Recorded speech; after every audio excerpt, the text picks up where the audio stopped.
to say the least. Mhm.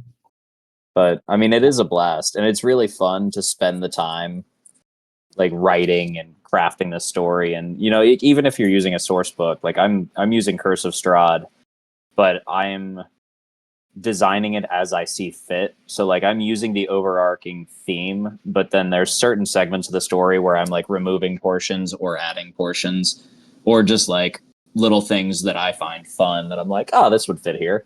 And I'm just kind of like bending it to be my own story with the skeleton of Curse of Strahd. And then Yeah. when you spend all that time like writing a scene that wasn't in the book and it pays off, holy shit, is it fun to like watch people go through it. Like right now,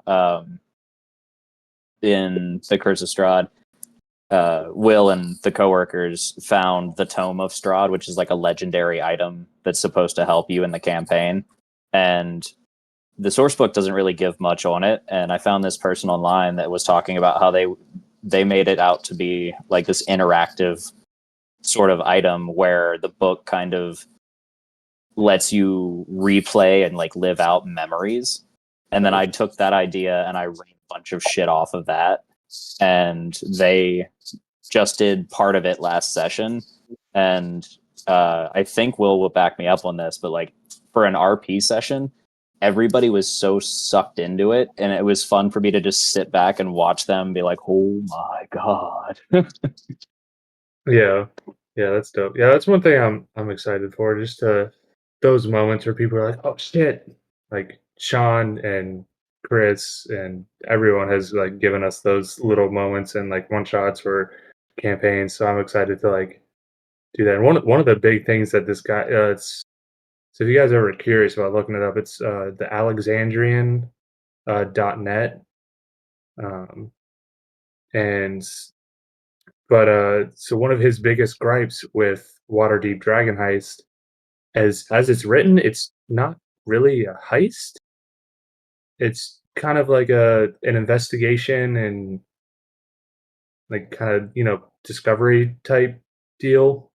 So like he's like the first thing I did was like try and put heists into it. So like he like restructured the story a little bit where there actually are like a potential for the players to pull off a heist. And I was like, you know what, you're right, that makes sense. There's when I first read through it, I was like, yeah, there's not really a heist in this. It's kind of just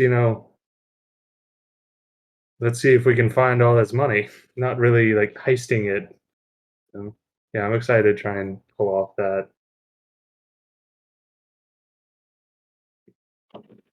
Well, one thing to keep in mind, the Mirema story, it's part of a module uh, from a specific game, but the pirate ship was completely unrelated module or a one-shot stories that I just grabbed and yanked over and Yeah. fit it in.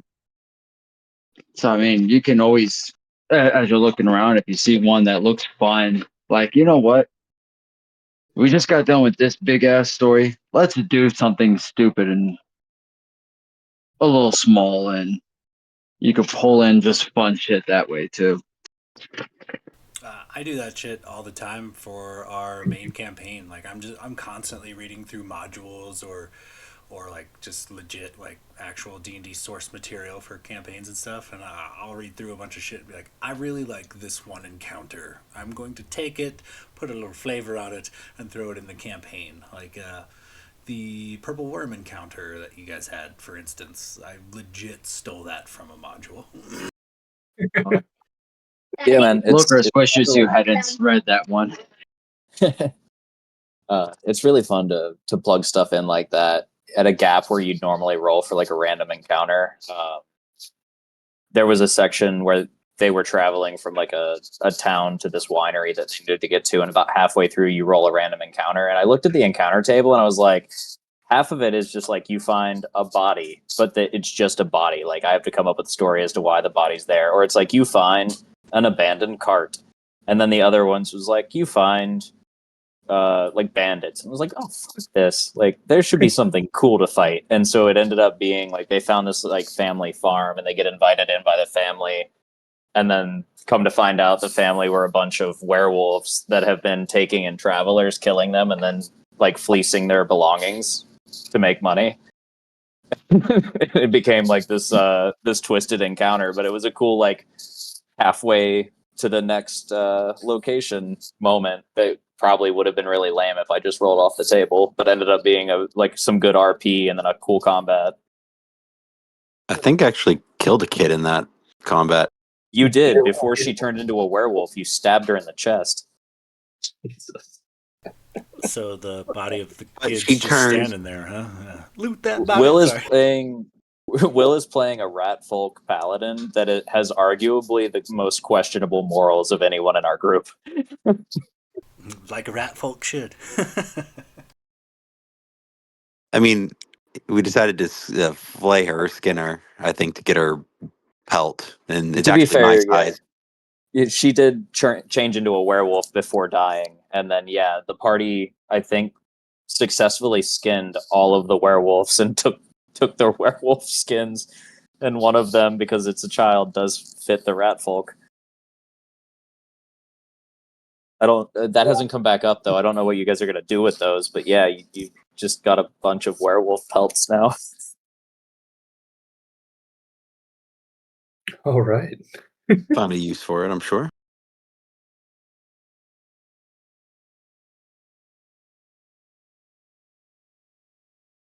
All right, are you guys ready to get this shopping episode montage going? So ready. Never ready.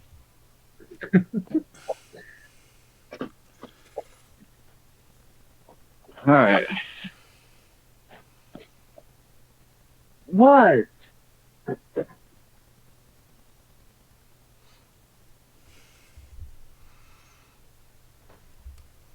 All right, so since we're back to the main story, we'll recap a lot of what's going on. Group came together as employees, basically, adventurers for the TPK company. Mercenaries hired out to do a job. The mayor of a town requested help, and this was the party sent to help. Ended up being a disease going around the town. After some investigation, they figured out it was something called frigid woe, and those infected by it will slowly get slower and slower until becoming basically ice statues. After confronting Nalora about it, Call set off a chest, and it seems as though 2 members of the party have since contracted frigid woe, as there's 2 who have gotten blue veins appearing through their skin, and I completely forgot about. They were then told to go to where Rogar had contracted, picked up these items, to head over to Jaren's outpost in Terran in order to investigate where Rogar had gone. And so passage aboard their remoras was set for them. Upon getting on the remoras and setting sail, a little trouble on the waters, but for the most part was fine. When all of a sudden, they got trapped by a ghost ship, facing death or really a long fight. The party then boarded the ghost ship, and after defeating its bloodthirsty captain, freed the remoras from the fog, freed Pales, the ghost zombie kid, and continued on their way. Nearing Terran, they see off in the distance an ancient white dragon who is about to bombard the ship. Before it can, though, it seems as though a Kraken yanked it down and killed it. And the Kraken definitely killed it. They then saw the outline of Jaren's outpost as the ship was coming in, and that is where we left off. So, as we pick up, one thing you guys have noticed as the trip continued on, the temperature had steadily dropped since you left. And yet, as you get closer to Jaren's outpost, it gets even colder. And as the ship docks and landing ramp is placed down, it's even colder after getting off the ship than when you were onto it. Through windy snow, you can see fur-lined tents and yurts arranged in a large camp. For those who don't know, a yurt is one of those giant circular-looking tents. Campfires are whipped by the wind, with dwarves and elves huddled close to the flames.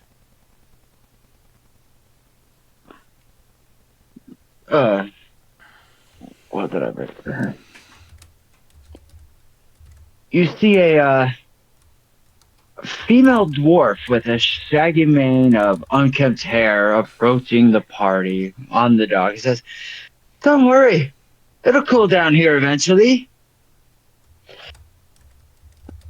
Dala Bloodhammer at your service. Welcome to Terran."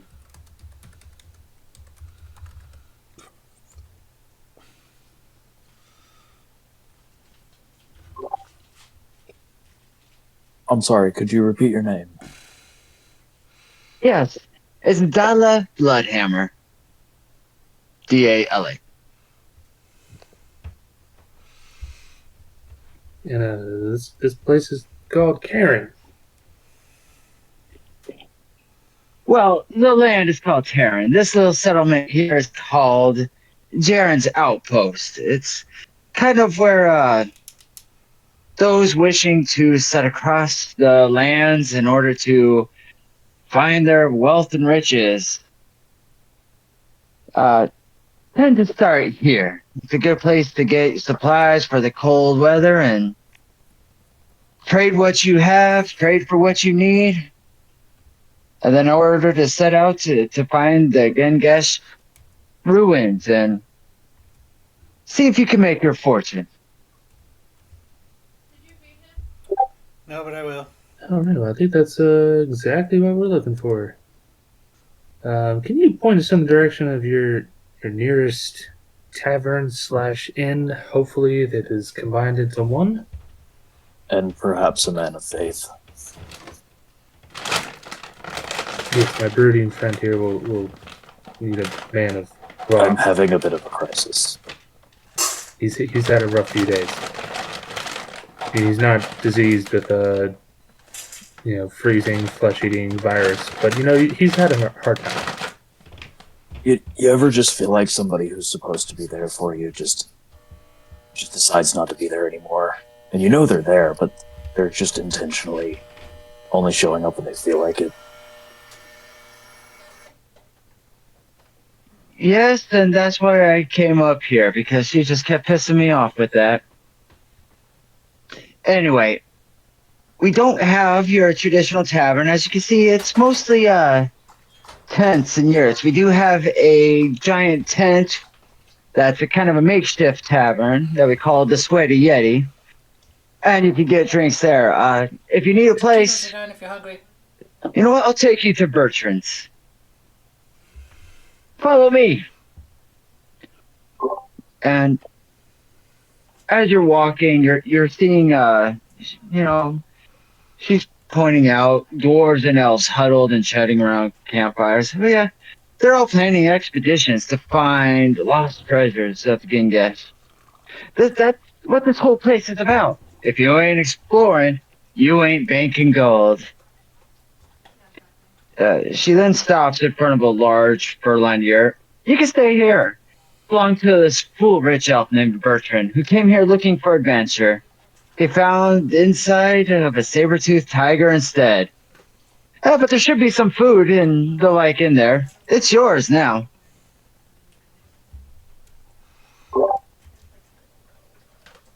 Ours like permanently, or like this is just like the community, like hostel type place where newbies just stay. Well, no, Bertrand came. He brought the yurt with him, set it up to stay here, went and got himself killed, so now it's just taking up space. And why trash it out? It doesn't belong to anybody, so if you want to dismantle it, you can take it with you. Otherwise, you can use it for while you're here. Huh. All right, I'm not going to argue with that. I'm not going to lift a gift horse in the mouth. Now, in the middle of town, you'll find the buyer's hut. If you have anything you wish to sell, he is the one to see. He buys most of the Gengesh artifacts and ships them off. Next to him is the Sweaty Yeti. You also have an armory called the Cold Iron, a general goods store called the Goods Store. He decided that there wasn't much competition, so I get fancy with the name. And if you need to travel or anything, you can walk, although it's going to be very slow. If you wish to walk, you could buy snowshoes, that'll help you, or else you could go over to the stables and see Henri Fjord, who has transportation for you. If you are willing to pay for it, of course. At the mention of paying for something, Slim's frugal ass definitely puckers just a little bit.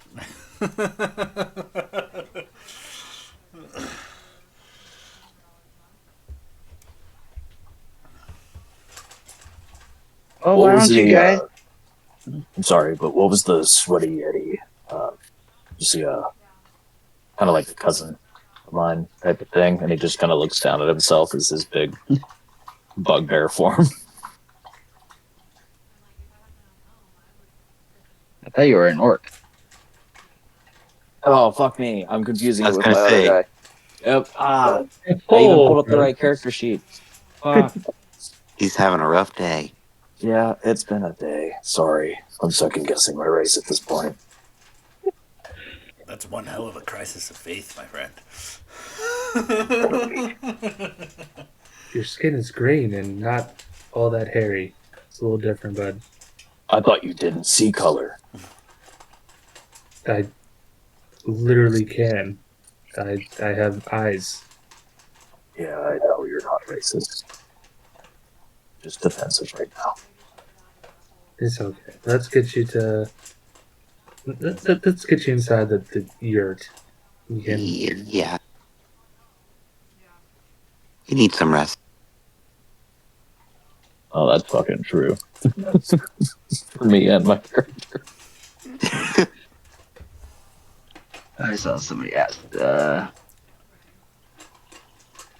Yes, it's been 4 days since you left the pirate ship, so you had plenty of time for long rest. Okay. Thank you. Yeah, I figured. I was just double checking. All right. So we got some. We can check out our new temporary home. We can sell some goods. We can get drunk at the Sweaty Yeti, and we could buy mounts or rent mounts. So if you have any questions, again, I'm about to make my way over to the Sweaty Yeti, and as you can tell, it's a very unofficial town here. We don't really have a police force, but me and my crew, we tend to keep the peace. You'll find the people here very friendly and accommodating, but they're also all, trying to make their fortune out in the world. We just ask for no murder, no stealing, and we'll all get along just fine. I guess the only question I really have is if we're going to the goods store, shopping around, uh, is there anything that you could tip us off to? Maybe something that would make us fast friends, get us a better rate. Uh, I'm sure we're not the only adventurers that showed up here looking for treasures. Hadn't quite found them yet. Yeah, if we have, say, some plundered gear we would like to offload, where would we get the best price for said equipment, do you think? Well, I can already tell you, you're not going to get necessarily lucrative for some items. The armory is always willing to buy a cold iron because, well, some rich yuppies from town come up here with just a little short sword, thinking they're going to go out into a mammoth infested wasteland. So the armorer there is always looking for something, a couple weapons, couple ways to protect yourself. So he might give you a decent deal. The buyer, he looks for the good stuff, your real valuables. He sells nothing. He's here so when people find that artifact, they could take it to him, and he has this special little chest that he puts the item in, and it just sends that damn thing where it needs to go, including to Irulan or Chinecti. Beyond that, the general goods. I mean, if you need some warm clothes, he's the one to see. Some snowshoes, tents, sleeping bags, rations, because you're not going to find a lot of farms out there, and hunting can get tricky. He's the one to see. Might not give you the best deal on your stuff, but when you're starving, it doesn't matter. Otherwise, you could try trading with somebody, but as I said, most of the people up here, they're headed out on their own adventures, and depending on where you're going, they could be going the opposite direction, or you might even find somebody to go with you.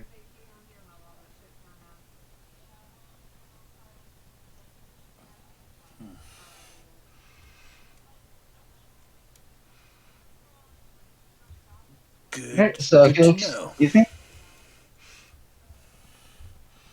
I got a nail calling my name, so you gentlemen get settled in, and I'll see you around. And then you watch as she turns and walks away. Slim will bow deeply and then kind of turn to the party. Should we check out our new digs before we venture forth? Maybe there's something worth pawning off that was left behind. Might as well. All right. The sound of wind and the biting cold die down as you enter the yurt. A cold fire pit marks the center of the hide-covered floor. An open crate containing packaged rations and a few other items stands next to the door. You see one rolled up, unrolled bedroll sitting towards the middle of the fire, a few pots and pans, and one of those little cooking teepee things sit over it.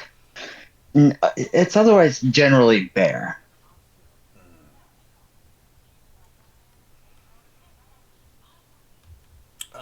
She mentioned maybe foodstuffs laying around. Is there any foodstuffs in this wee yurt? So as you go in and you look over at the crate, you take a look in there and you see there's about 50 days of rations inside, a 50-foot silk rope, a blanket, a grappling hook, a miner's pick, and a book titled Adventure Sexy. Impress potential lovers with great deeds by Scanlan Shorehalt. Just in case you were wondering where this story came from. Excellent. Slim will help himself to a handful of those rations and Maybe get a fire started. All right. So you're able to get a fire going and start to warm the yurt up.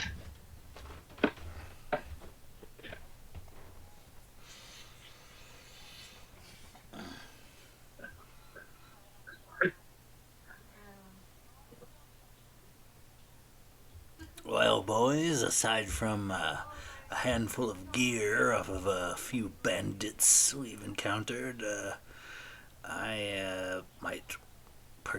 What do we think travel wise? Are we going to hoof it through the snow, or are we going to purchase mounts to get us to our destination?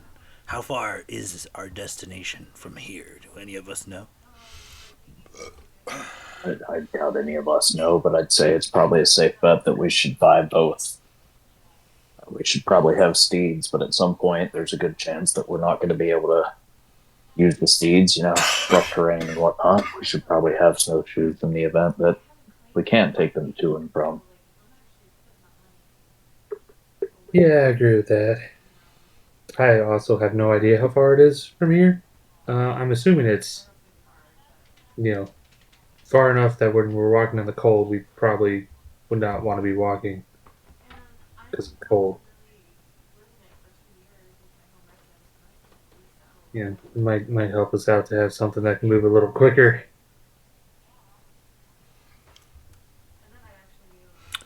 Yeah, it might be beneficial to have something off in the frozen tundra that, should we need to, we could Star Wars up. You know what I mean? Find a warm place to rest for the night and or eat.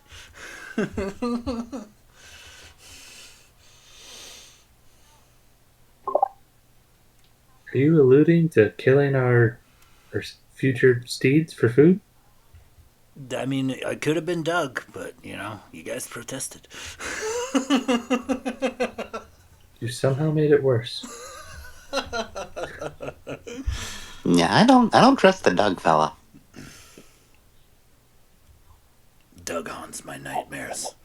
Well, I don't think you have anything to worry about. Doug is far away from here. Yeah, I mean, why don't we try and sell us some stuff? I got some scale mail and a short sword that I'm not going to use.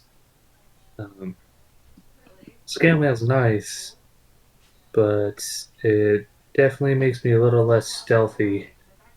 And I like to, have that option of keeping quiet, so I might just go ahead and sell it.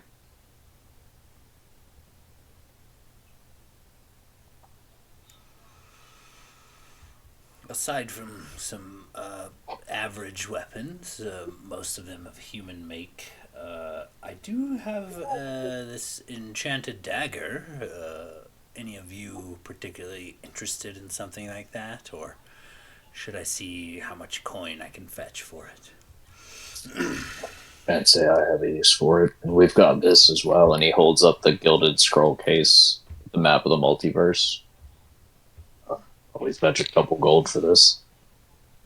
Yeah, I mean, probably. I don't think we're going to be traveling the multiverse anytime soon, so we might as well get some extra money.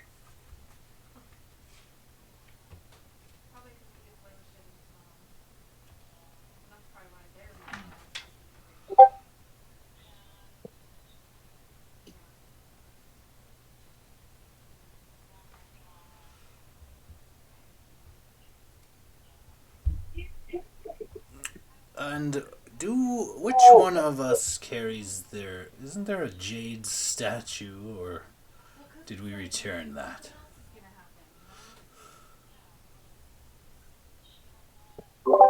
Jade statue. Where did we get that from? I'm pretty sure we offloaded that a while back. Let me scroll up in the notes. I do recall I had kept the enchanted dagger, but there was that scroll case, the jade statue, a quiver, a silver ring with like jasper or something, and along with the 2 glass vials that turned out to be something to do with that cold Yeah. sickness. We went to a knickknack shop, sold the silver ring with Jasper and this storm giant statue. I have that in the notes. Ah, okay. Just making sure I'm crossing my T's and dotting my I's here. Well, yeah. I mean, let's try and find that general sell place and see if we can pawn off some of this stuff. Maybe get a few extra ales down at the Sweaty Yeti. Yeah, didn't she say there's a buyer that purchases odd items too? Maybe that scroll case is worth more than we think. Yeah, that's a good idea. We should head to him first. Agreed.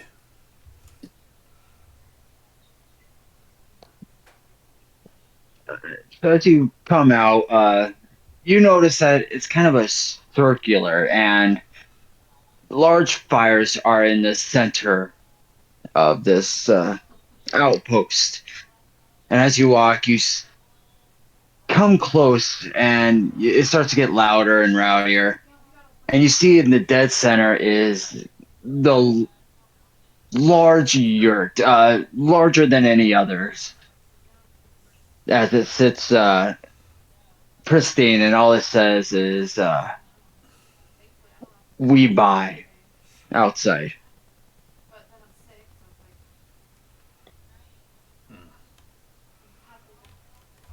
Must be the right place. Okay. Slim kind of gestures to the sign before making his way inside. Seems pretty straightforward to me. They buy. Oh, he's gone. Okay, that's good. Yep, let's go. As you walk in, you see it's generally bare. It's nice. It's warm. In the middle is a large table with a stone chest sitting behind. And sitting at this table is an elven man. Uh, Black hair, so a little different than what you're used to seeing. Almost more of a wood elf. Uh, a thin pencil mustache going above his upper lip. Dressed warm but in nicer clothes. Couple braziers sitting around, really warming the place up.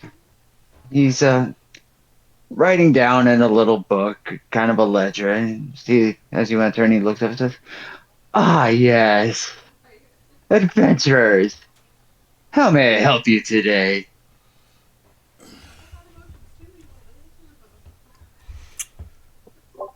Hi, fellow elf friend. We're just looking to offload some gear that we've just accumulated over our adventures and don't really need. You heard you were a good place to buy some fancy knickknacks that might not be your average sort of finds. Oh, most definitely. See, we have a wonderful business here. People like to go and find out the Gungesh ruins with their weapons that unfortunately got lost. A wonderful technology.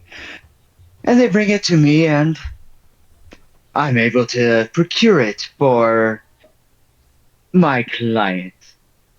Uh, I do not take just anything, though. It has to be of a rare quality to really speak to me. Boy, are you in luck today, for I have procured something from an ethereal ghost ship in the middle of the ocean. Something rare and valuable indeed. And Slim pulls out a jar with 3 leeches and a shocker hand and sets it on the table. What do you imagine this is worth? Oh, I would say all of this is worth a restful night's sleep. And he just pushes it back towards you. All right. Well, I tried. He takes the jar and stuffs it back into his backpack. But how about this? Slim produces his +1 enchanted dagger, as well as the Rod of Extending.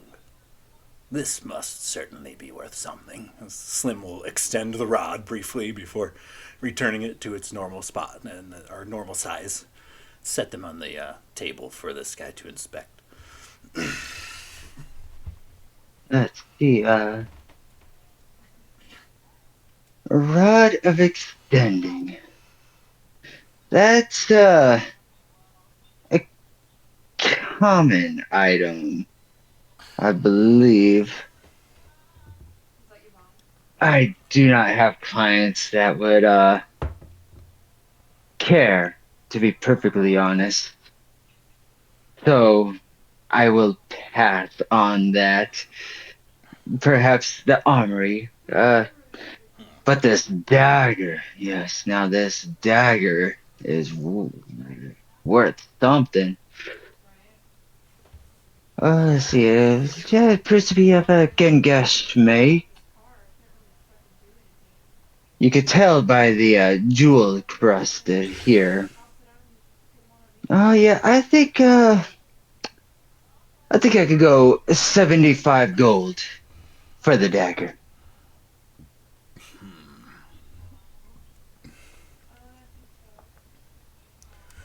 Slim kind of ponders this for a moment, and he kind of, before agreeing to the sale,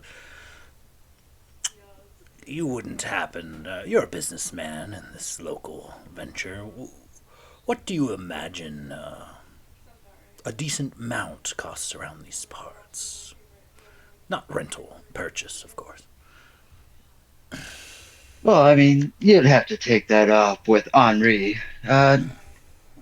But depending on how you wish to travel, he's got dogs, sleds, and reindeer. I do believe the reindeer are, last I heard, I think he was asking 100 something gold for a reindeer, and dog sled will probably set you back to, I don't know, 80, 90, I believe. Of course, you'll have to talk to him, but if you want to get somewhere quickly, the gold is usually an investment on whatever item you wish to bring back. I don't know how far you're going or where you plan on going, so I can't tell you which would be your smarter option. Every time this guy mentions the price tag of something, Slim like visibly flinches. Like, well, I assume this offer of 75 gold pieces is good for a day or two. You wouldn't mind if some newcomers maybe price shopped a bit, would you?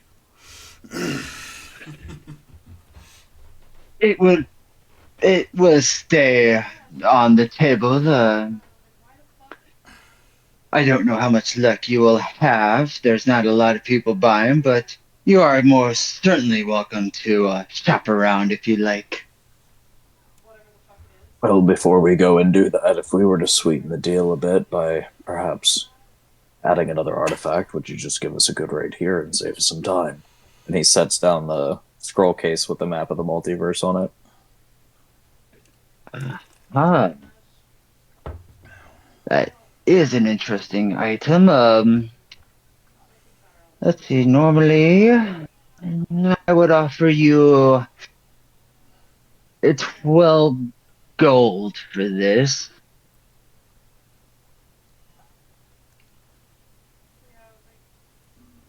So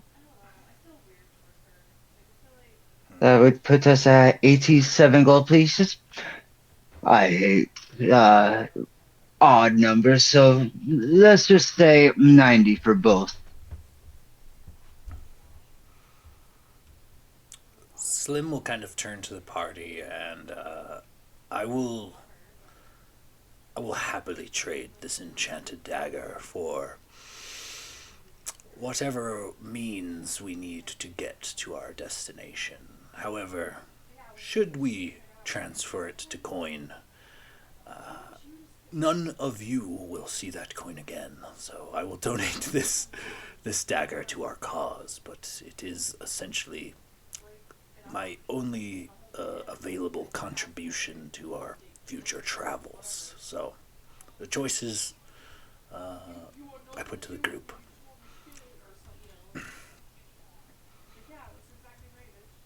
Yep. Am I understanding correctly that if we sell the dagger here, you're taking the gold, but if we keep the dagger just to trade it to somebody, then you're cool with that?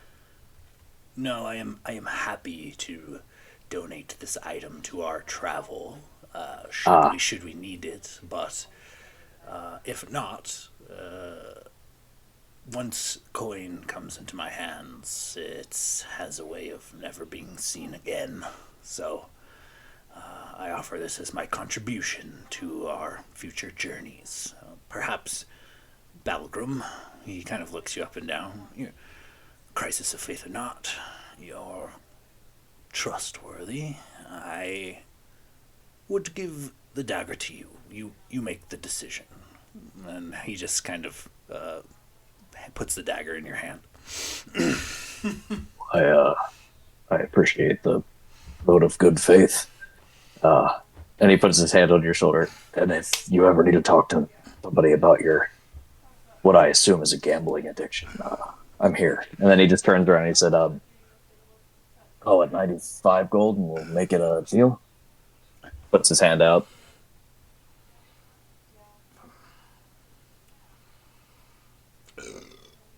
Give me a persuasion check. Nat 20 for a 23. Yeah, and I set the DC at 20. You seem like friendly folk. Tell you what, 95, and you stop by me first with whatever you happen to procure on your adventures for first look. Seems like a fair trade. Excellent. And he reaches down and he pulls out this little chest and opens it up, counts 95 gold pieces, and pushes them over. And as you hand him the dagger and scroll case, you watch as he turns around, lifts up a chest that's empty, places in the items, and closes it. Is there anything else I could do for you, gentlemen? That's a fancy chest you got there. What if you put someone instead of something inside? Where would it go? Well, this chest only goes to one of two places. The first being Erelon, where it ends up in the guards' barracks under lock and key so that the items may safely be procured and moved across Mirema.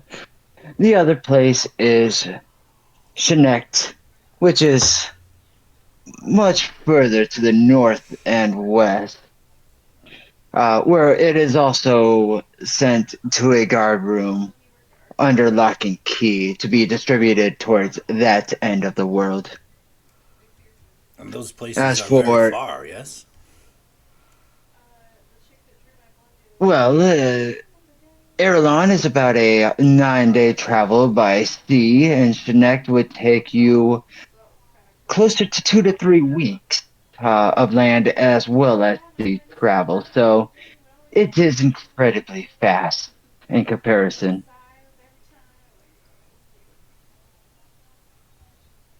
Do you have As for what would happen if a person, I do not know.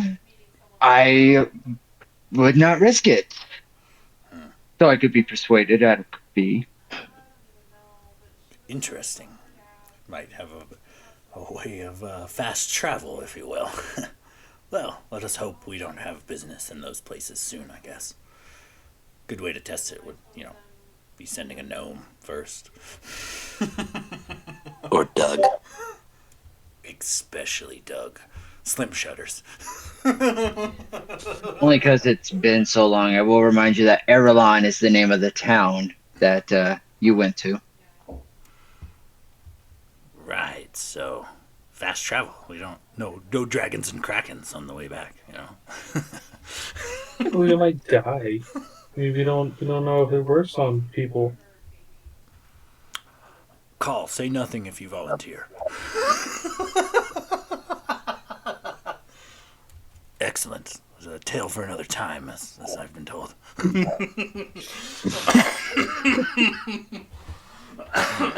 Oh boy.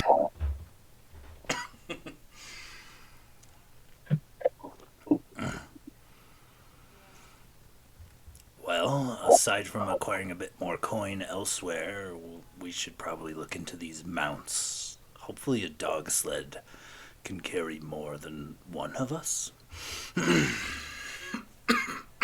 Well, Winston's pretty small, and you're pretty, you know, slim. So I mean, True. dogs can probably carry you. I mean, and I have a lot of friends out in the wild. I'm sure I could talk to someone and maybe get them to help out. Cool. Yeah, we could maybe just buy a sled and just try and find some dog friends to pull it.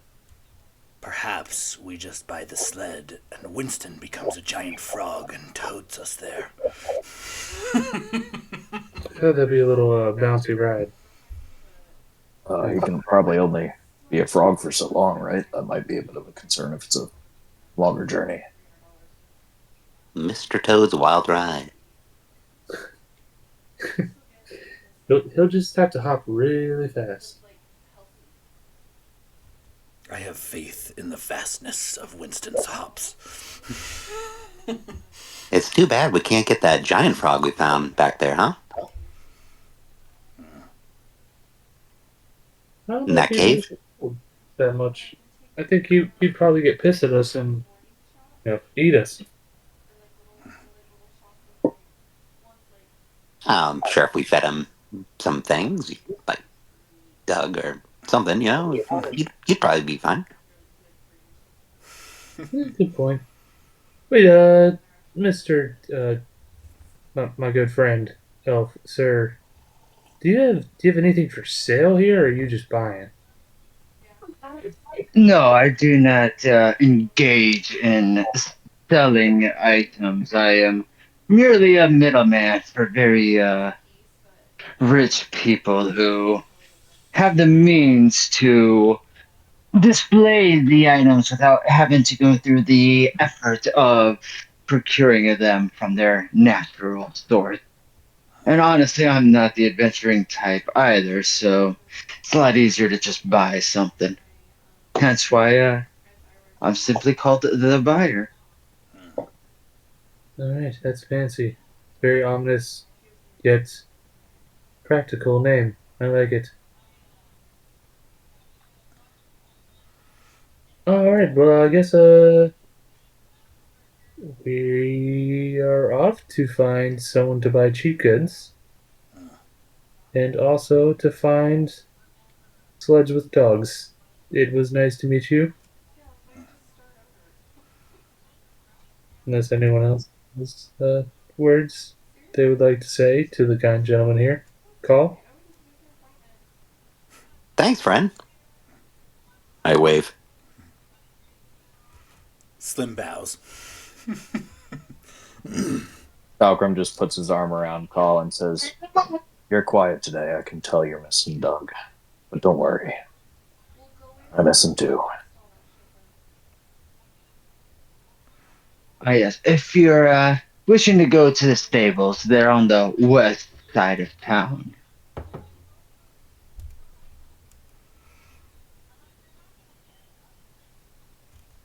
Perhaps we should acquire a bit more coin before attempting to acquire a frog sled. Yeah, I think that's probably a good idea. All right, shall we? Call is gonna walk out of the tent, and just like confidently say, "All right, guys, I got this," and then just walk in a random direction that he's fully confident is towards somewhere that sells goods. Roll me a survival check.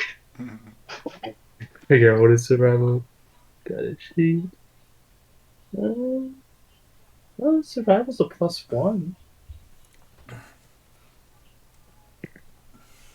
Oh shit! It's a 17 on the die for an 18. He walks out and, he just kind of starts looking at the milling of, oh, there's people over there holding drinks. I'm sure that's the tavern. And I see swords outside that one. That must be the armory. And oh, look, there's a sign. It says goods. That way. See, guys, I told you I'd lead us in the right direction. Here we go, goods. Confidently walks in, barges into whatever sort of structure this is. A few minutes while I lay my kid down, and then we will get back to shopping. Does anyone else notice that with the colder it gets, the better Call's sense of direction seems to be? We didn't even have to throw rocks at him this time. Yeah, I was a little disappointed I didn't get a chance to throw a rock at him. It's one of my favorite pastimes, honestly. And I think it's one that has good aim, just constantly just chucking rocks. Slim kind of acknowledged, yeah, that was kind of something I was hopeful for as well. Slim drops like a massive snowball he was packing for you to throw at your brother. I mean, I don't really throw things at people, but I do enjoy watching him get hit. Let's not forget, he's kind of the reason I have this sickness in the first place, as he gestures to the blue veins on his arms. Yeah, me too. Yeah, Same. we kind of got a little fucked in that whole thing. Yeah, maybe we should throw a snowball at him anyway. I'm gonna climb up and like put a snowball down as like the front of his shirt or tunic. Slim, would you like to do the honors and chuck one at him at the same time? Yeah. Give him guidance. Well, his AC is only 14.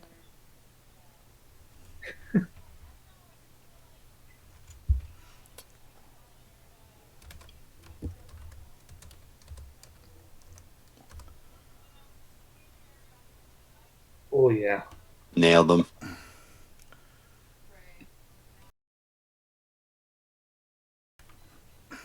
Call gets down into the fetal position and starts crying. This is canon. This is what happened. Even without modifiers, comes out to like a 21. I feel like Slim like packs a snowball and he looks both ways, making sure, taking a very picturesque pose and rips one through the air as hard as he can, and it just splatters in the back of Call's head. And if he does look back, once he, assuming he does look in the direction of the snowball, Slim nonchalantly for sure points to Kai.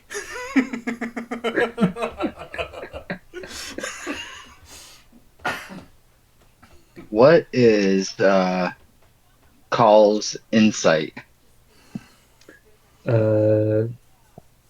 Passive or just straight, or like his modifier? Roll me an insight check. Okay. His passive insight is fucking 11. That's cocked. God, why am I rolling so good for someone else? It's a 15. Roll me a deception check, Slim. A deception check, you say? Alright. Roll this in the old chat. I only get a whopping +1. Boosh. Hey, meets it beats, right? Or wait, how does that work if we both meet? Does it beat? I have a coin. I'm going to flip it. This D10 side, Call wins. The dragon side, Slim wins. Dragon side, Slim wins. Call thinks Kai threw a snowball at him. I mean, that's fair. He would think that. To be fair, Kai has thrown a lot of shit at Call in this Mirema session, so. And Kai just smiles and waves. He's happy to take credit for the expert shot. So as you approach this hut, it's very simple, and it just says general goods outside. And as you walk in, it is loaded with stuff, but it's clothes, adventuring gear, and sitting behind a desk is a dwarf of average size, red hair, a long red beard that's braided into kind of that ponytail style. You can see tattoos running along his neck. And as you walk in, he just, yes, how can I help you today?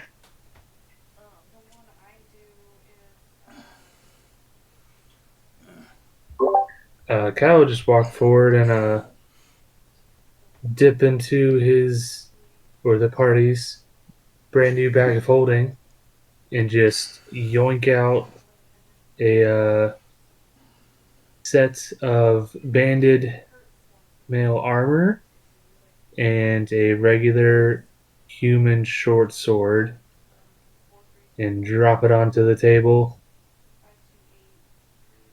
Yeah, so we got some finely crafted items here. I mean, look at this workmanship. This was crafted by a master for sure. I think my friends have some extra stuff we want to sell as well, but we're just trying to get a good price for these fine goods that we're delivering right to your doorstep. Of course, of course. Let me look at them. The sword, human make, so it's a decent quality. Nothing really special about it. I could see giving you 7 gold for it. And as for the banded mail, I could do 38. 38 and 7. Yeah, I mean that sounds like a fair deal. I know you got to turn this around and sell it, but I feel like this is fine craftsmanship here. Like I just feel it deserves a little more than that. How about a 50 for the lot?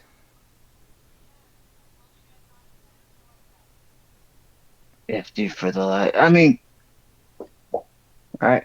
Roll me a persuasion check before I decide if he gets snarky. Okay. What is my persuasion? I think I actually have decent persuasion. Oh god, let me pick the right dice, please. Ooh, that's a 19. Got a +5 to persuasion, boy. Damn, that's good. I could. Let's see. I sell that for that much. Sell that for that much. You turn around. I could do 50. Why not? All right, that's perfect. You know, I see walking in here. I felt the vibe of this place, and I just knew you were the right guy to come to. Not just the only guy, but the right guy. I just grab his hand and like shake it vigorously as I push over the scale mail and short sword to him. He takes the items and he turns around and just yells out, "Oh, Holly!" And you see this lanky human male come out, got starting to thin, balding hair on top of a blonde color. He's got one of those scraggly beards where, they can't grow facial hair to save their life, but too lazy to shave. Kind of like my face looks some days. And he comes in, yeah, what do you want, Thorkel? Oh, we got some new items that we need to mark. Take this sword, mark it for 15 gold, and the armor, let's say 75. Okay, boss.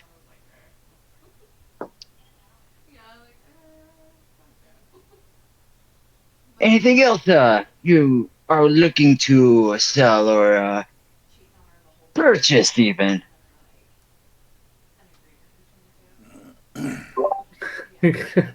Kai's eye kind of twitches as he takes the 50 gold and plinks it into the bag of holding. Guys, do you have anything else you would like to sell to this fine connoisseur of goods?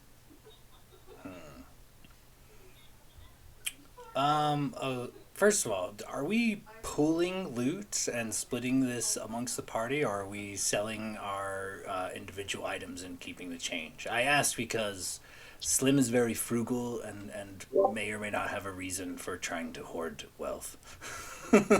I mean, it sounds like Slim would take items that he's pocketed and sell them for himself. It's up to you. I but guess you'd just have to give me a cut of the dagger and the scroll case, since I got us a better deal there. But we could split that one, and I guess Kai can just take his 50 gold for his banded mail and Nay, the dagger. whatever else you got rid of. The dagger profits should go to getting us to where our final destination should be. That is my donation to the party. The rest of the gear I've acquired, I will sell for my own personal profit. Balgrim, are you taking gold for the steeds? Well, I just figured we were splitting gold, and then we'd split the cost of the steed when we got there. But if you want me to hold on to the 95 gold, then no biggie. Yeah. Take why don't you take that 90? Hold on to that 95 gold for the steeds. I'll chip in. I'll chip in 30, and he's just gonna count out 30 gold from the 50 he just got, and just 1, 2, 3, 4, and just obviously trying to be an ass, just count out 50 gold into Balgrim's giant work hand. Or 30 gold. I was about to say, all right, I'll take the full 50. I mean, Yeah, sweet. So the travel fund's up to 125.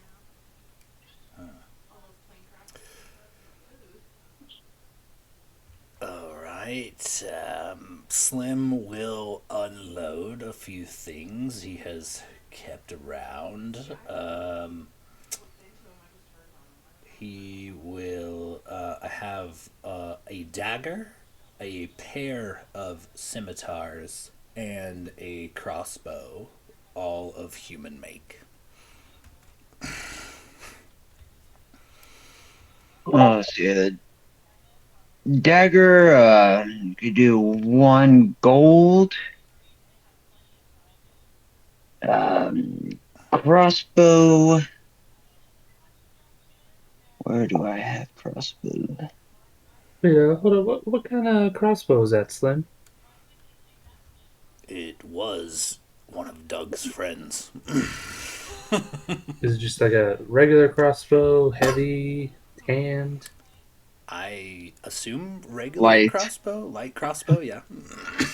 Light crossbow? What is that? 1d6? Sounds about right. Crossbow light. No, 1d8, so it's the same as my mama. Never mind. Carry on. If it was a heavy crossbow, would do more damage. I might take it from you, but Oh no, it was Oh. bandits. believe we found it in that cave with the frog. The light crossbow, I could do 18 gold. And what else did you have? A pair of scimitars. 18 gold per scimitar as well. And what would perhaps take the price of the snowshoes off? Do you have any snowshoes? Oh, that I do. Now understand, snowshoes are very popular. So I couldn't part for them for less than 10 gold. So 55 gold for all your weapons. That's 10 gold for the pair of snowshoes. As I'm down to my last 2 pairs, as you can see. And we'll say 45 gold going to you. Well then, dwarf, you have a deal. And Slim will make the transaction. He hands you 45 gold and takes your weapons. Once again, yells out, Wally! What? We got more items. One, put out another pair of snowshoes. We got to replenish that stock. A scimitar, mark them for 38 gold. A dagger, let's go 3. And the crossbow, let's make that 38 as well. Okay, boss. Do you make it? Is this like a power move thing? Do you enjoy? Do you get a thrill out of just I don't know buying something for a certain price and then openly telling your assistant there to you gonna sell it for way fucking more?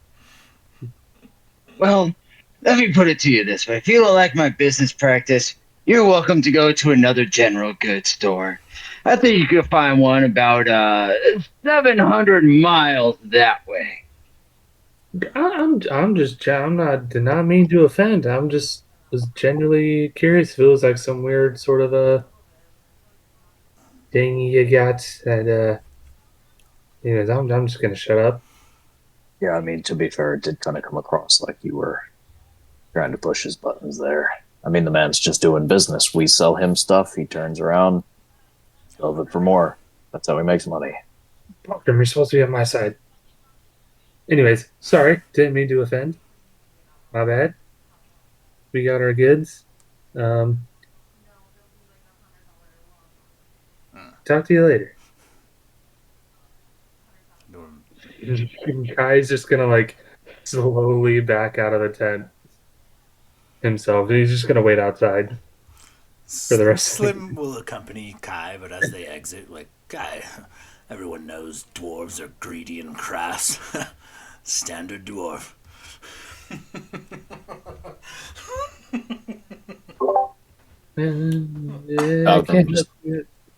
Sorry. Valgrim just turns back to the shopkeep and is like, sorry, co-workers. We don't necessarily see eye to eye on everything. Since this is a general store, do you have any forms of general healing might be for sale? Perhaps a couple of potions or anything? Oh, let me see. Wally! Yeah? What do we have for healing potions? Oh, let me check. He goes in the bag. Comes back out a few minutes later. We got 3 standard potions of healing and 1 greater potion of healing. Ah, perfect. 3 standards, 1 greater.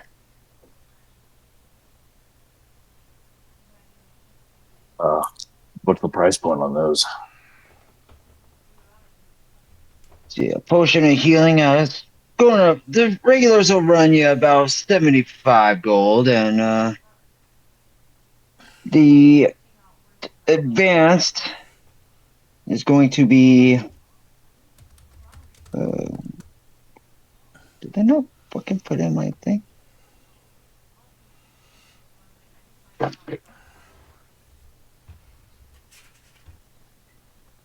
Let's see, where is. Okay.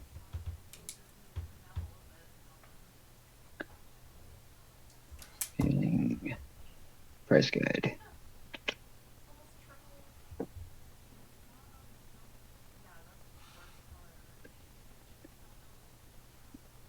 Uh, 250 gold for a greater healing. Well, a bit rich for my tastes, but would you part with 2 of those potions? Maybe for a slightly lower price if I take both of them off your hands. You know what? I like you. I could go down to 140 gold. That'd be very kind of you.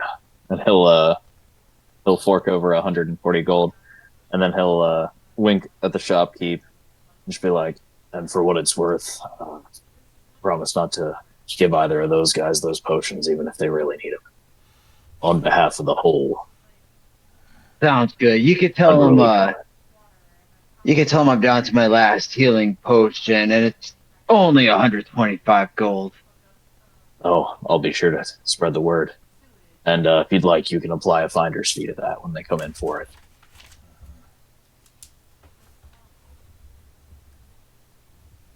Anything else you're looking to buy? It's cold out there. You got some warm clothes? Oh, that's a fair point. I tell you what, I spend most of my money on potions in the hopes that I'll be able to stay alive and come back and give you more business. Would you be able to outfit me for the cold and perhaps some snowshoes for, say 5 or 10 gold? Normally I would do it for the 10, but it's like I said, I like you. Let's go for 5, just to keep things friendly between us. And he gives you a pair of warm clothes that'll help stave off the cold, because you will be making cold rolls, as well as a pair of snowshoes.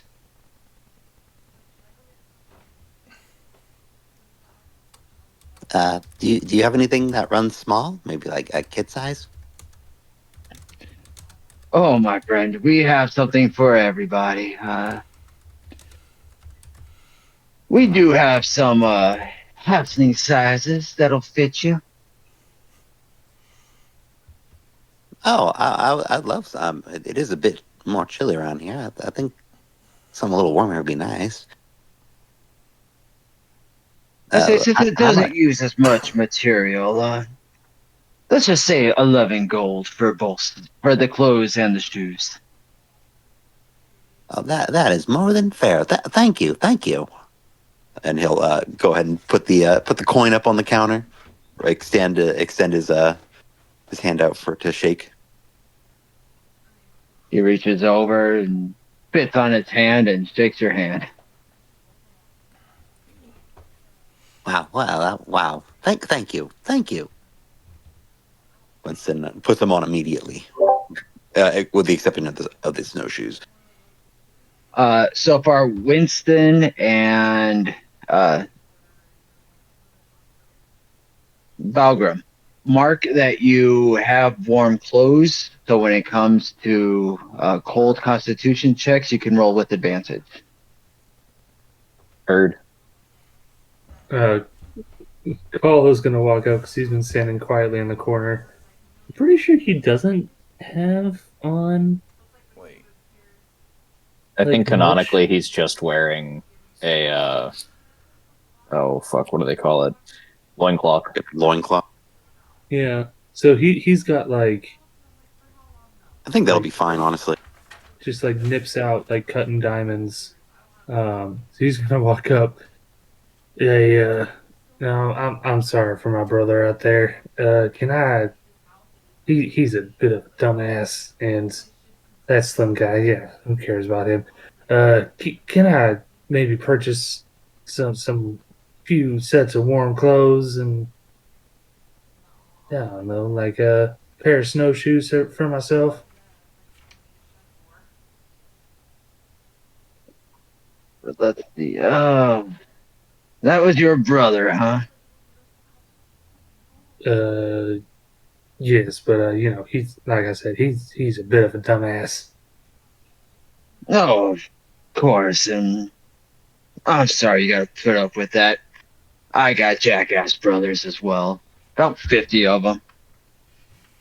Jesus. I'd say I could outfit you in an outfit and snowshoes for 20 gold pieces. Jesus.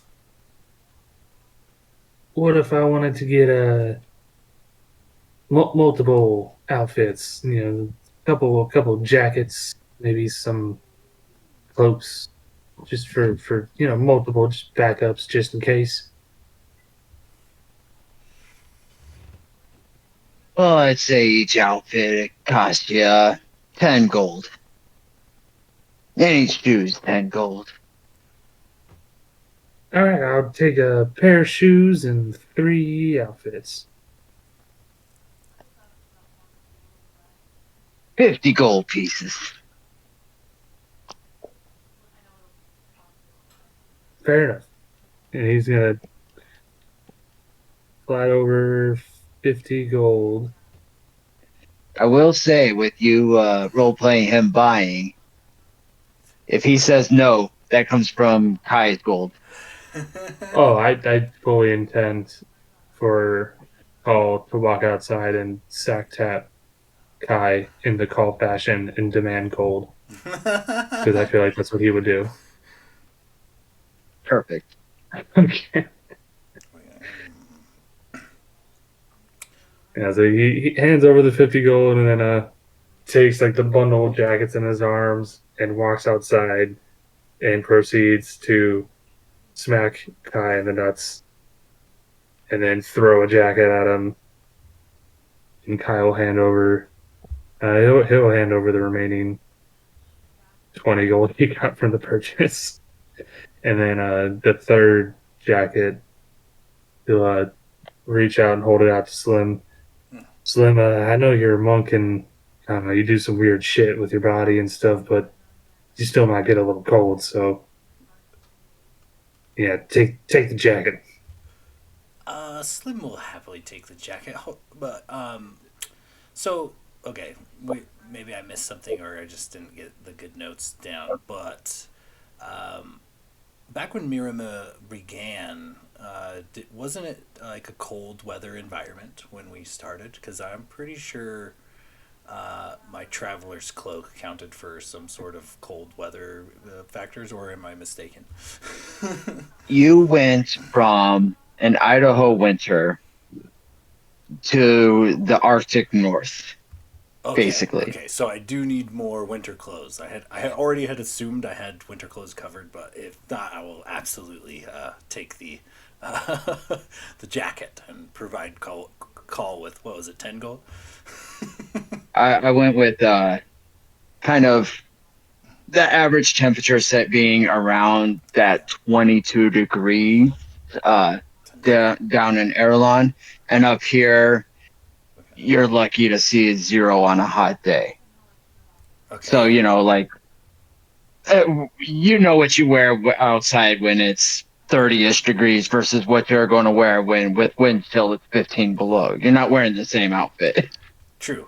Okay, I do have it in the notes that it is much colder in northern Mirema. So yeah, if I do need that, I'll happily give him the 10 gold pieces or whatever for it. So.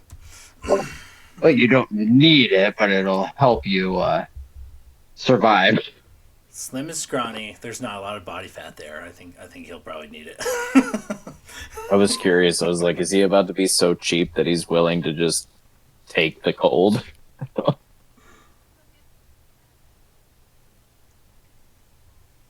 Oh no. So 10 gold pieces? Is that what the the winter clothes cost? For Kai and Call, yes. Yeah, so I gave him.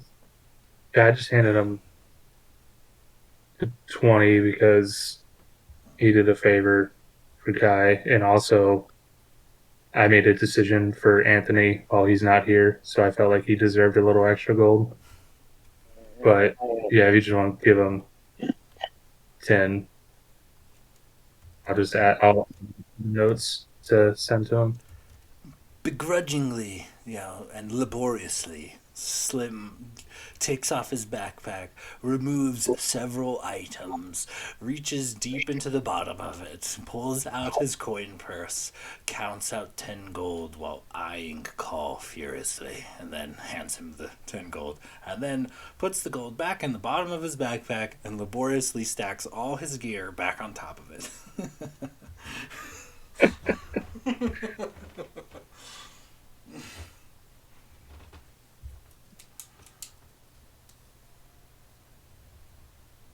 All right, so should we? Oh God, my fucking nuts hurt. Should we see about those steeds?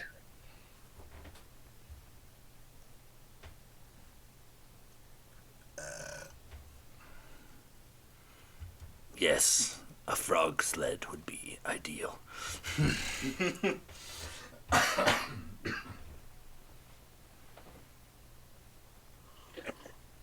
All right, so you make your way over to the stables, and you see a half Goliath, half human outside, and he's tending. He's got kind of that grayish skin, but he does have tufts of hair on top of his head. A full 70s porn handlebar mustache coming down as he sees you approaching and says, uh, hello, welcome to Fjord Transport. How may I help you this day?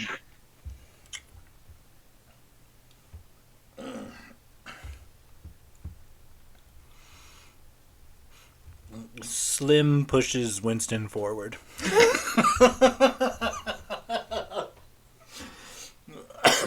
Wait, what?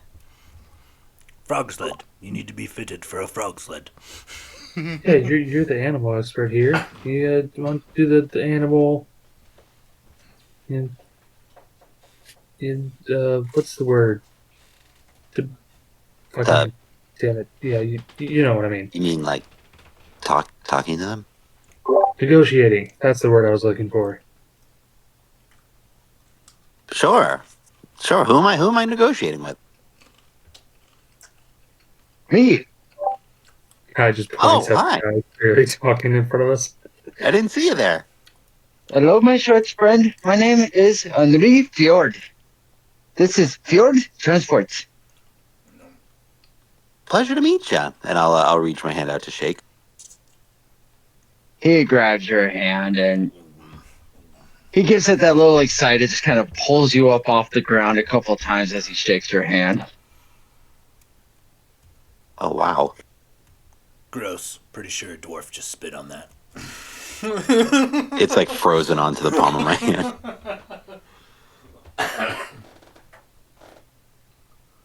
So you're looking for sleds, yes?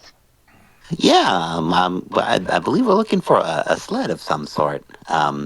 Maybe something a little more universal. I don't know exactly what we're going to use for animal to pull this. Maybe a frog, maybe some wolves or a deer, an elk. I don't know. We're looking for something versatile. How much do you think it would take to pull all of us on a single vessel? I'd say not much, but with you, Please don't body shame me. I'm having a moment. Oh, I'm sorry. To pull these sleds, we use mastiffs and husky mastiffs. and they could pull 360 pounds per dog. The sled weighs 300 pounds. So you So, need 3 or 4 dogs. and the sleds are like Iditarod. Could fit maybe 2 of you, I'd say comfortably. Or you can purchase a reindeer. They travel faster and can carry 2 people as well, for they are very strong. What's the going rate on one of these reindeer? A reindeer would cost you 118 gold. A dog sled with 2 dogs would cost you 102 gold. Reindeer are faster though, so you will get to wherever you are going faster.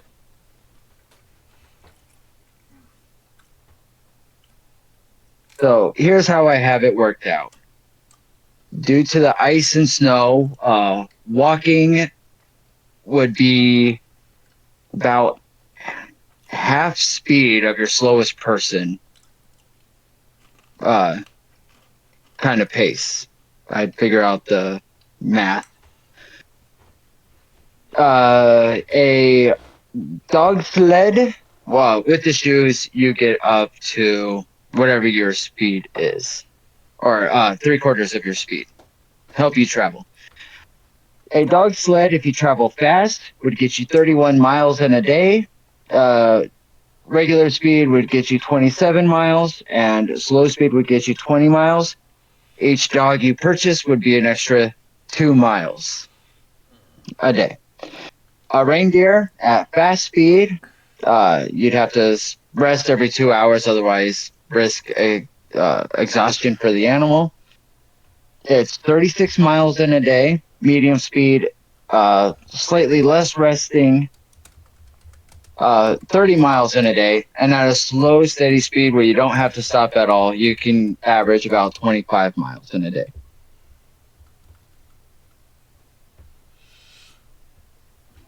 All right, and you said a sled comes with 2 dogs for 102 gold, Yes.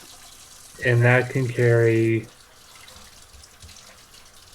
That could carry easily 2 people, I'd say at 160 to 200 pounds per person. So like Kai and Kyle would easily fit on a sled together. I would assume that Winston would be able to fit on there as well. Probably be a little bit more uncomfortable, but Winston's what, about 3 feet tall, and halflings aren't exactly heavy, so 50-ish pounds. Yeah, right in there. So I think we will need 2 sleds and 4 dogs. Well, no, yeah, you have 2 sleds or a reindeer. How much, like a reindeer in a sled or 2 sleds? I don't know. It depends. Like, do we want a reindeer? I mean, that's If you're a gonna silly question. If you're going to split up your travel, you might as well save the money, because it's not like the reindeer group is going to leave behind the dog group. Yes, but then we would have a reindeer. Then you would have a reindeer. In case we need to Star Wars some shit. Or just to have a reindeer. I'm just saying, remember, this is all based off the slowest speed, so...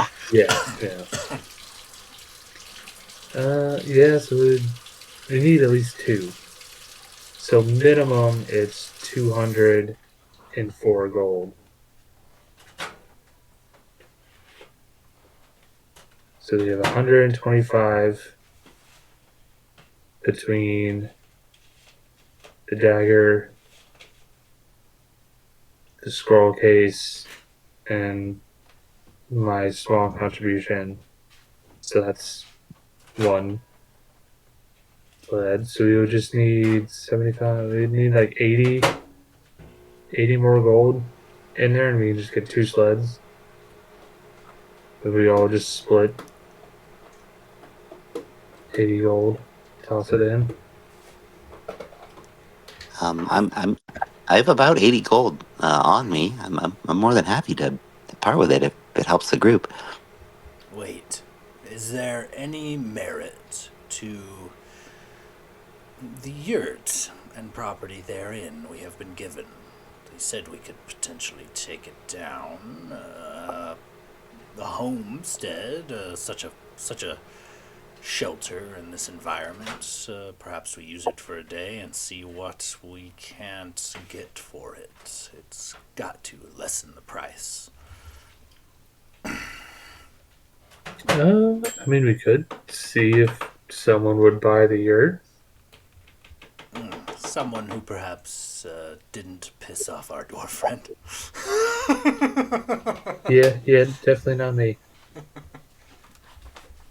What if we potentially sublease the tent and then we have passive income, but we make them pay a deposit and first month's rent up front, and that gets us a bit of a cash infusion.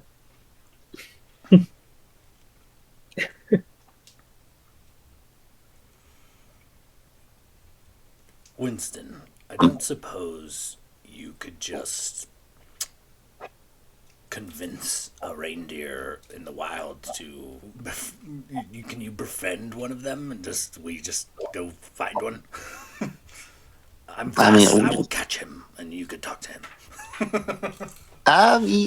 Yes, I'm sure we could find some way of convincing a reindeer. We would need something to convince him with, but... Slim pulls out his sword. He will help us, or we will eat him. No. I don't think that is necessary.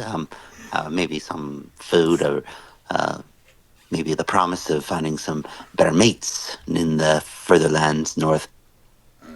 Oh, hold on, real quick, before we resort to,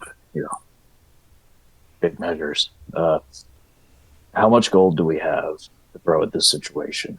Now, I'm having a bit of a fight with Torm right now, but yeah, he tends to show up once in a while, and there might be something I can do here, but I need to know how much gold we have to kind of barter with.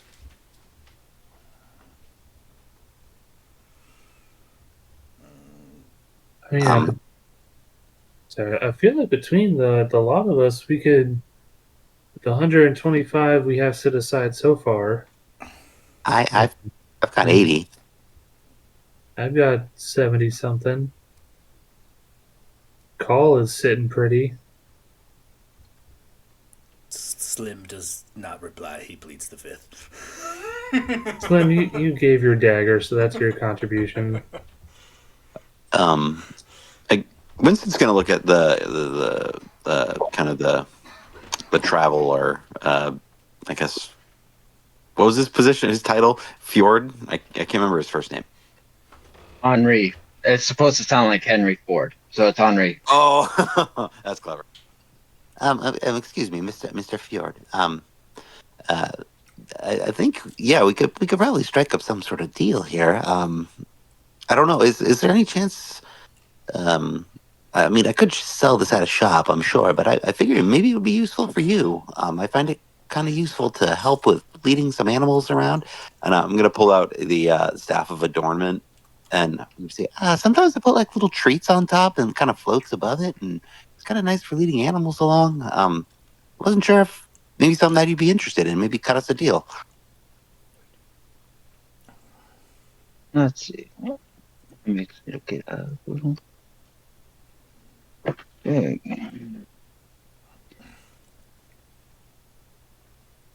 I found a thing of a bunch of goods and what to sell stuff for, so I'm just looking it up. I tried looking it up. I couldn't find it on a quick breeze. Oh no, they don't ever list all those special items like that. The arcane shop.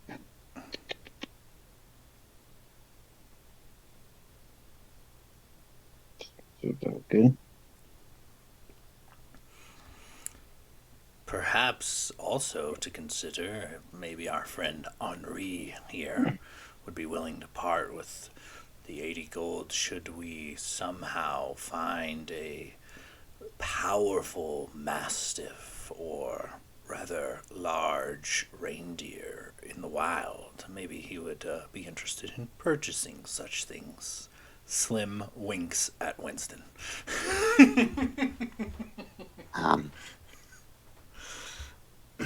Winston will kind of like step off to the side and be like, oh, you mean we have to try to convince a deer to come back here? Basically, we're selling him into slavery.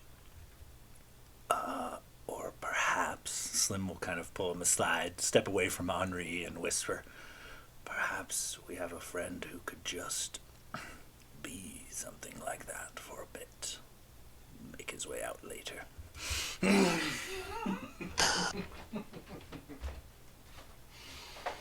Oh, well, I mean, yeah, it's a possibility. That's for sure. I can knock off 35 gold for the staff. What do we say, team? I'm more than happy to chip this in, and I think it'd be useful for Mr. Henry here.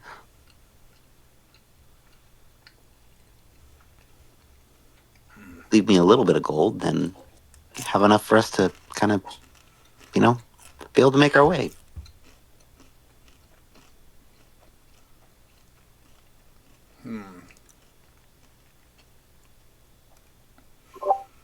I mean, yeah, if you're willing to part with it, I mean, I think that's fine with me. Henri, what would you give us for a large stag, or perhaps a beefy mastiff, should we encounter one in the wild?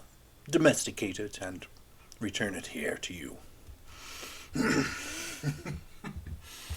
I'd have to check out the animal before I can make an offer. Fair. All right. That seems fair. So 169 gold for 2 sleds, 4 mastiffs, and a week's worth of feed. Plus this stack. Yes?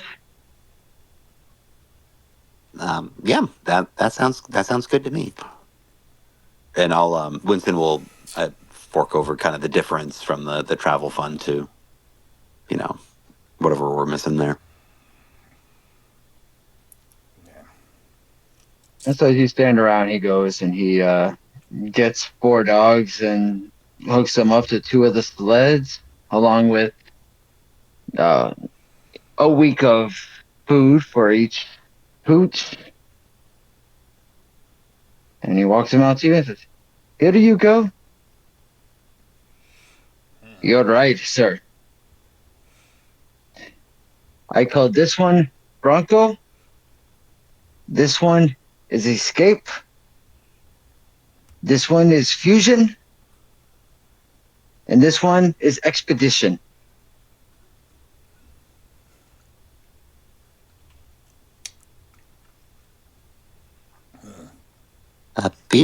Beautiful animals. It's only the best.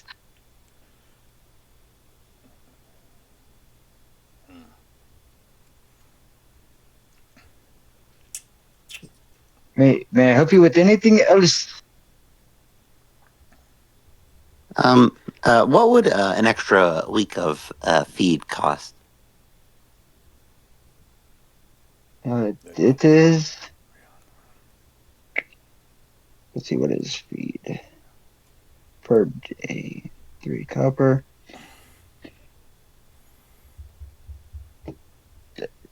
One gold would get you enough feed for another week for each dog. Perfect. Well, yeah, I'll take just a little bit more feed, and I'll pull one more gold coin out of my pocket and kind of like flip it, with my thumb into his hands. Yeah, takes the gold and he brings out another week's worth of feed.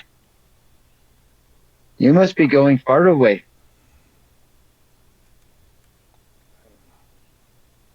Yeah, potentially. But it'd be good to have a little extra just in case we get, lost. Yes, hungry dogs make for sleepless nights.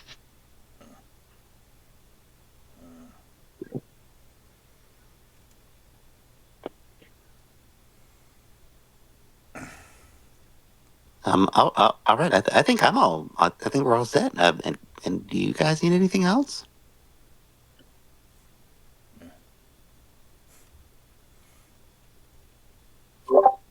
Well, I think we're probably good, right?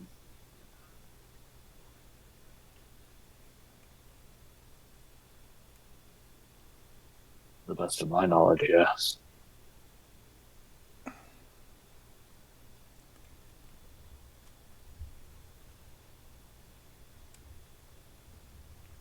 All right.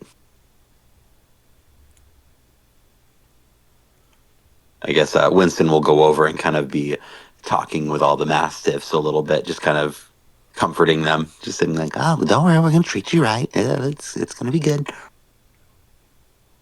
Give me an animal handling check with advantage.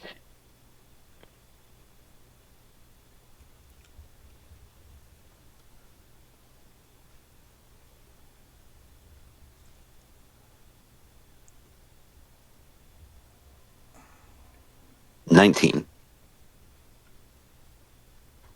Those dogs are your best friends. Oh, good dogs. Good dogs. So it was Fusion, Expedition, and what was the other one? Explorer for fusion yeah, it's expedition, fusion, explorer, and bronco. Bronco. Oh, feisty.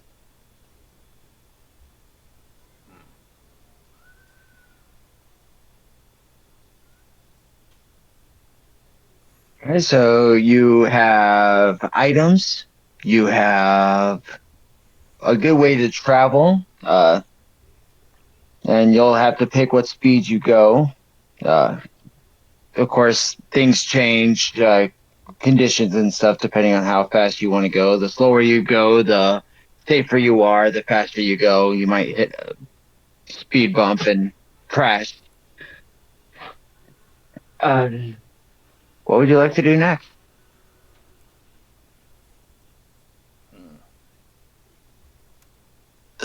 I guess what time of day is it? Is it like midday? I'd say it's about, let's go with 4 p.m. So it's starting to get dark just because it is so far up north. But it's still a good daylight time. You're also in a town without actual industry. So it's not exactly like there's working time and quitting time. Okay. Well, fellas, you do anything else, or should we maybe try to find a place to stay and kind of, cozy up a little bit, get some drinks or something? I think drinks are definitely on the schedule for tonight. I would volunteer to take the sleds and dogs back to the yurts. I do not have the thirst nor the willingness to part with coin for the drinks. I think I'll fall upon the rations and just consume water in preparation for our journey. But I would be happy to take the dogs back to our yurt and care for them until otherwise notified. Also, do we know where we are going? I wondered how long that was going to take. We're going somewhere in the snow. Yes, but where in the snow? Where aren't we seeking Rogar? Or his once whereabouts? Yes. I think we were Were we given a general direction? I think we were given a general direction or area to go in, but I can't I find think we were it. just given the name of a place. I don't think we were ever given directions. You were told that he had set out from Jaren's post, came back through there, and that's where you were supposed to go to start your search. And you're at Jaren's outpost currently. Gotcha. Well, then maybe we should get some drinks, and while we're drinking, do a little investigating, see if we can ask around, see if anyone remembers Brogard coming through, if maybe he had loose lips and talked about where he was going. And we gotta do a little information gathering before we set out. Yeah, absolutely. We do tend to get our best information where people are drinking, loose lips and whatnot. Well, I mean, would this be considered on company time? If we're being compensated for drinks? Oh wait, they don't know about this. Yeah, no, they 100% don't know that we're here and doing this, or no, did we tell them? Balgrim. Wait, did we know that Balgrim talked to them? I can't remember. I think we knew he was trying to, or was thinking of it. You guys talked me out of it, and then I snuck away to ask them about Doug, but I didn't bring up the fact that we were going on our own thing. Okay, gotcha. Yeah, I mean, we probably won't be able to write this off for, on the company gold purse. But, I don't want to die. So I'm willing to pay the little bit pay my way to life living. May as well spend the gold we have while we're alive, Yeah, I could very well wake up tomorrow in Ice Cube. So might as well drink and gather some information.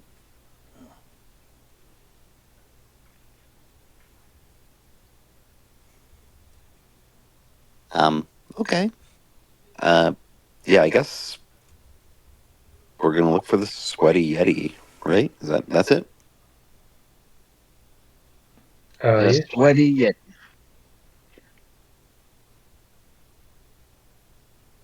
Slim, you sure you don't want to join, or you go heading back and taking care of the pups? I will tend the animals and to our yurt. I'll keep the fire burning so we have a warm place to sleep this eve. I have no interest in parting with any more coin than I have already done today. Alright, well, maybe I'll bring you back an ale. I was gonna say, I'd be more than happy to cover your beverages. With the ailments we have, you never know how long we're gonna live, and may as well enjoy it. Well, you know what? It seems like Cal's really needed some time to himself, with missing Doug and everything. So maybe he stays and he watches the dogs. He probably would enjoy the puppy time. And the rest of us go to the bar. Drown our sorrows.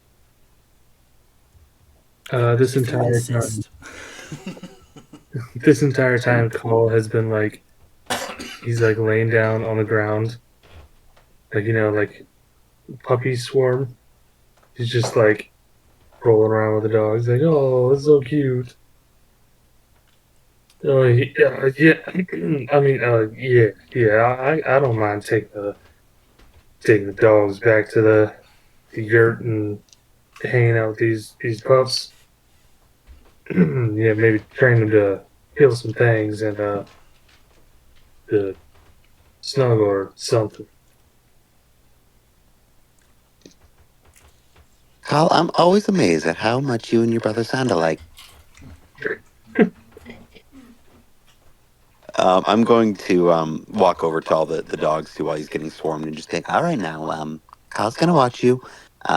Please, Fusion, Explorer, Bronco, and especially you, Expedition. Just behave yourself. I know you will.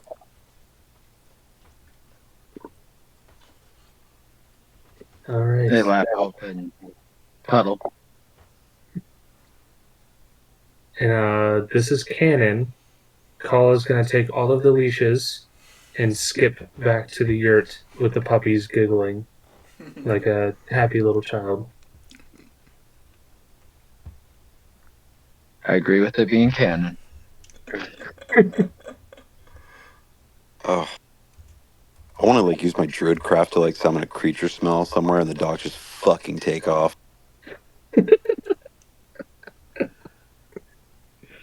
Comedy retracts. All right, yeah. So, he takes care of the dogs and gets that. Does the whole yurt warming with the fire situation. While we go get a couple drinks and see if we can gather some information.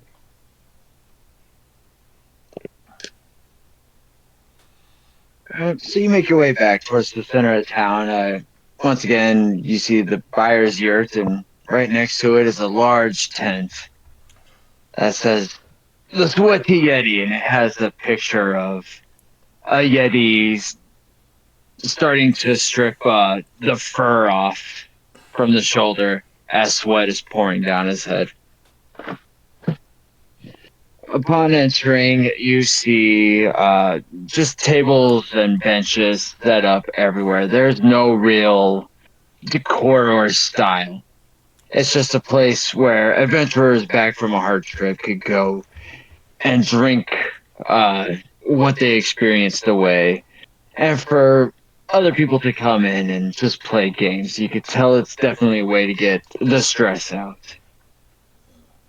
A couple animal heads are hanging off pillars every few spaces. There's fires going. In the back, there is a long table with behind it being a short dwarven woman. Very heavy set. And her own mustache growing in and a little bit of a tuft of beard that you could tell probably got cut that morning but is already starting to replace itself. Can I look around to see if I see anyone that looks a little more serious? Because I'm sure there's like a lot of adventures and stuff like posturing and making a big show of things and trying to be the big tough guy, but I'm kind of looking for that more like I don't know, like Aragorn sitting in the corner of the prancing pony with his hood drawn up, drinking. Give me a perception check. Perception for me is a +3. 14. You look around, you see kind of general idea. People who have new looking cloaks and swords, you could tell they're probably new and fresh and just got there. And you see some others that look a little bit more worn, could have been there for a while, or they've adventured before and just got there early. You see a area towards the left-hand side where you get more of the veterans. They look rough. They are well into their drinks. You can still see some with snow still hanging off their capes. And somewhere between the middle and the right-hand side, the right side is your newbies, and as it kind of goes, you could just kind of tell they group together like that. And somewhere between the newbies and have some experience, you can see Dala sitting with a group of people just having a grand old time.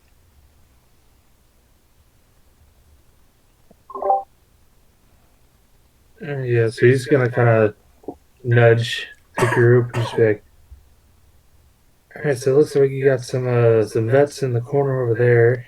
They look to be more experienced, like they've actually been out doing shit. And these guys over here that just look like they talk a big ass game, and Dalla looks like she's having a good time with some people. So I think if we're looking for some information, we probably want to go with the vets or Dalla's group over there."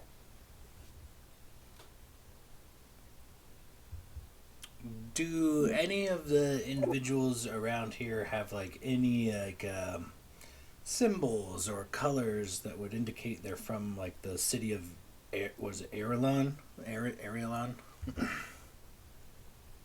For the most part, they're all wearing sort of the same stuff. When it comes to the veterans, at this point, they're just wearing whatever keeps them warm and protects them. They're not necessarily wearing their symbols. For the newbies, oh yeah, there's obvious house sigils and I come from this temple or I am on this sort of quest.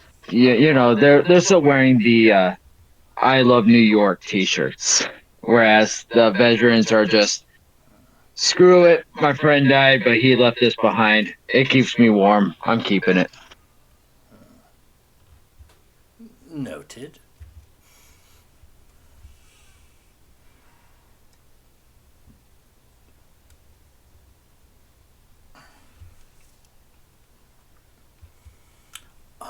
Well, I think Kai is perhaps Bulgrim are the sweet talkers of the group. Perhaps you should venture off. Trust your instincts.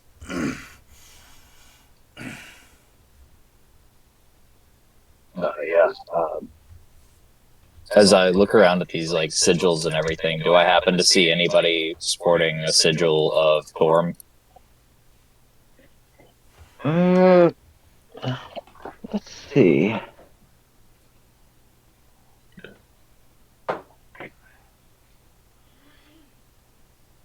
You see some symbols. You think you see one, but you're unable to tell. Give me a perception check. Right. Let's see, what is that? Oh, sweet, a +0. For 12. You can't tell. Some of the symbols are faded. The ones you can't tell, and none of them are Thorn. Alright, if he doesn't see a specific symbol of Torm, then, let's see. Does he see anybody that looks like they might be a holy figure? Or really any sort of, like, religious figure? Or does it all pretty much look like standard adventurers?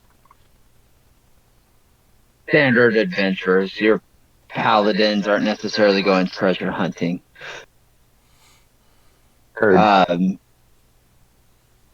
Let's see.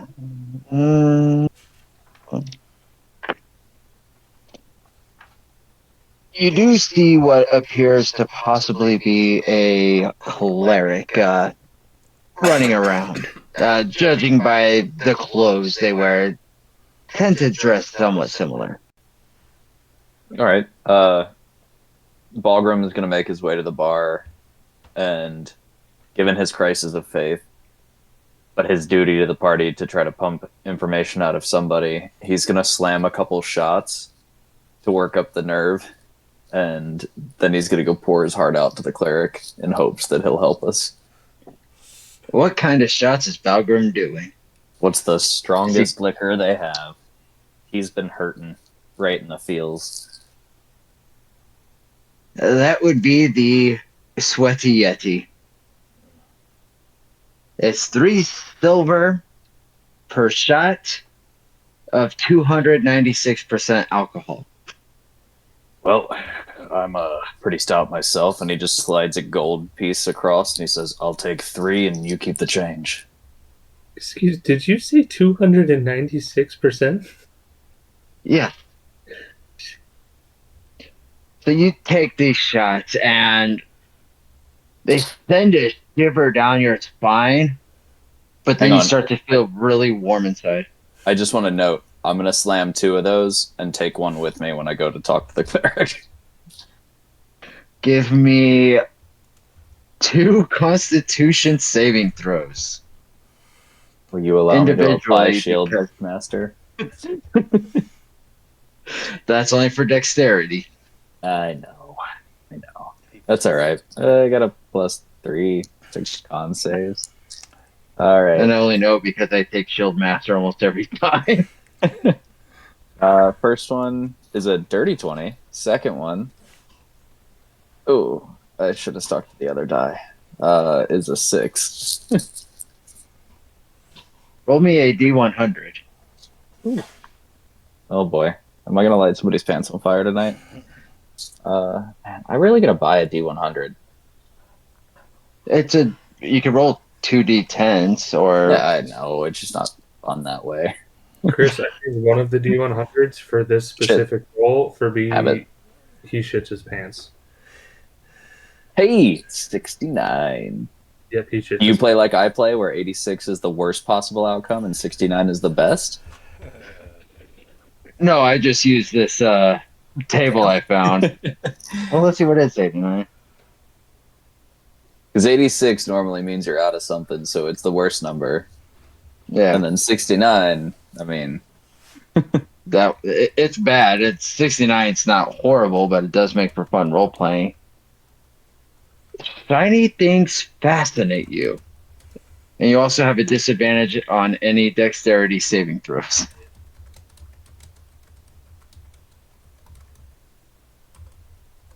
all right. You said shiny things fascinate me? Yes. Okay, duly noted.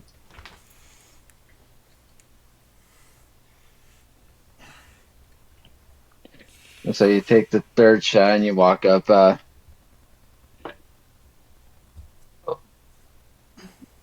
You can come up. It's a female human. She's got kind of a short red bob. Just kind of, sitting and talking with some of the moderate adventurers and drinking. So he's gonna walk up, and is there room at the table? Like, is there an extra seat? Yes. So he's just gonna sit down, kind of clunkily, because he's in heavy armor and he's kind of tipsy right now. And maybe like the table kind of slides a few inches when he sits down, just from like the weight of him. He just says, "My lady, strong drinks. I have. Oh, I'm sorry, I interrupted everybody, didn't I? You know what? I just need for a minute, and then you can go back to your conversation. You're a woman of the cloth, correct?" Yes. I am a priestess of Morozko. Priestess of Menudo. That's great. See, I'm a paladin of Storm, and lately it feels like he's not watching out for me like he used to. But I haven't done anything wrong. I mean, we've saved a handful of people, and we're tracking down a deadly toxin or poison. I'm honestly not smart enough to know, really, but it does bad things, and now my friends are sick. It's a whole deal. But Torm just kind of seems like he pops in when he wants to. Like, it's not a mutual relationship anymore. I'm just kind of his side paladin. Do you have any words that could quell my aching soul? I think you have misunderstood your relationship with Thorn. As I recall, he is not a gentle god or a loving god. He is a powerful god who demands loyalty, righteousness, and obedience. He is a god of courage and self-sacrifice. Therefore, he is not a god to cuddle his warriors. Instead, he wants them to face challenges and rise above to show that they can be his righteous hand upon this planet. So you're saying that if I want Torm to show his love and acceptance and affection and bestow upon me power, I must show him that I in turn have power through might. You are worthy of such a power. He is not gifting it to you. You have it, and he is only assisting. At some point, he may give you a quest in order to further advance certain powers. But for the most part, if you show that when things seem bleak, when life gets you down, you can still laugh in its face. Do the right thing when the right thing seems wrong. Then he will continue to bless you with his gifts. That was very well put and wise, but you, in the process, you did kind of call me unworthy. And I just didn't really need that right now. And he just gets up and he slams the third shot and makes his way back to the party. Give me another Constitution saving throw. Old Faithful. 15? You now have disadvantage on Constitution saving throws. Fair enough. You are slamming heavy drinks. Roll me another D100. Oh,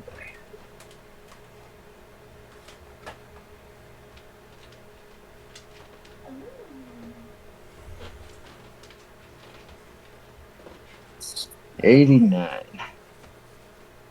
Yep. You insist on eating hot or spicy things because only when you breathe fire can you be a true dragon. okay. And do I see anything shiny? I'd say, yeah. I mean, you got people wearing breastplates, you got weaponry sitting all around, necklaces and clasps from cloaks. You're surrounded by shiny. So he's just walking by with like giant anime eyes and making uncomfortable eye contact and then staring at the shiny things on the people as he makes his way to the bar. And he just leans on the bar and says, Whatever you gave me, it definitely did the trick, but I need something terribly spicy right now to be at full power. I have to impress Torm. I have to show that I'm worthy. And also, fuck that cleric, she called me unworthy, and that was uncalled for. I was simply seeking wisdom.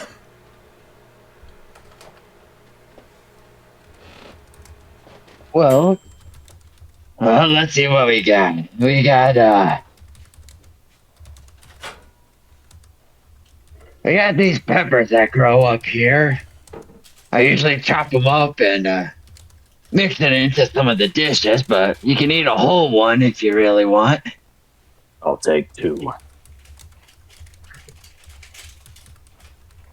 That'll just be 5 copper. and And she hands you these 2 peppers. he'll slide the 5 copper over, and then he'll take the 2 peppers and go find the group. Now, as you approach them, is like, Balgrim, what did you find about the location of our quest? Found out that cleric's a real bitch. He just sits down with his peppers.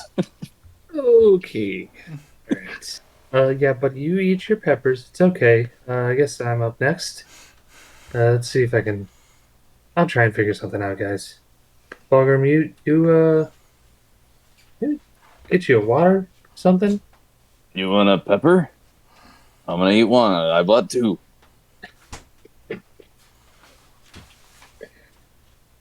You know what? I think Come you deserve those on. peppers. Eat I the think pepper. And he just like starts trying to push it into your mouth. it's just gonna take the pepper and just put it in his pocket. Yeah, I'm just gonna save this for later. I'm not hungry right now. I'm a little stuffed from all the food I ate earlier. All right, well, if you don't want to be at your full power, I mean, whatever, you can have your flavor saver or what. And he just takes that pepper in one bite that he's holding. All right. Give me a Constitution saving throw at disadvantage. It's a 4 and a 6, so 7. Oh no.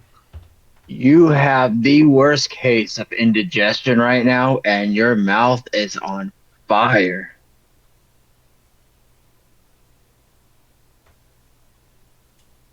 I think he's just trying to play it cool, but he's that drunk guy that's just sweating profusely, like almost panting, and just like trying to muscle through it.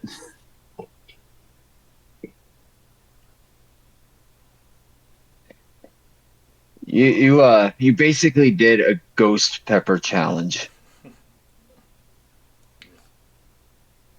And And Kai's he's gonna feeling it. Kai's gonna drop the pepper on the ground after he sees his reaction to it and just walk over to the bar. Hey, sweetheart, what can I get you to drink? I think definitely not whatever you gave that guy. I'll just take a regular ale, and then I do have one quick question for you. Who would you say is, that guy that everyone talks to, that everyone, they pass through here to go on some grand adventure, and he always has a finger in the pot. He's talking to someone. He's spreading gossip. He's hearing everything that's going on. Who would be that guy in this bar right now? Well, I'm sure that would be Dala. She made it her business to be the welcoming committee. She tries to make sure she knows everybody in town. That way she can spot when the ruffians come in. And she likes to know when people are leaving, because if somebody didn't say they were going out and disappear, she's able to make sure they weren't murdered. Huh. All right. That makes sense. It was the first person we talked to that we should have been talking to the whole time. Yeah. That sounds about right. All right. What is her favorite drink? The thing she always orders when she has like an influx of cash or gold pieces. Like this is what she splurges on herself. Oh, she's usually a fan of the Dragonfire brandy. All right.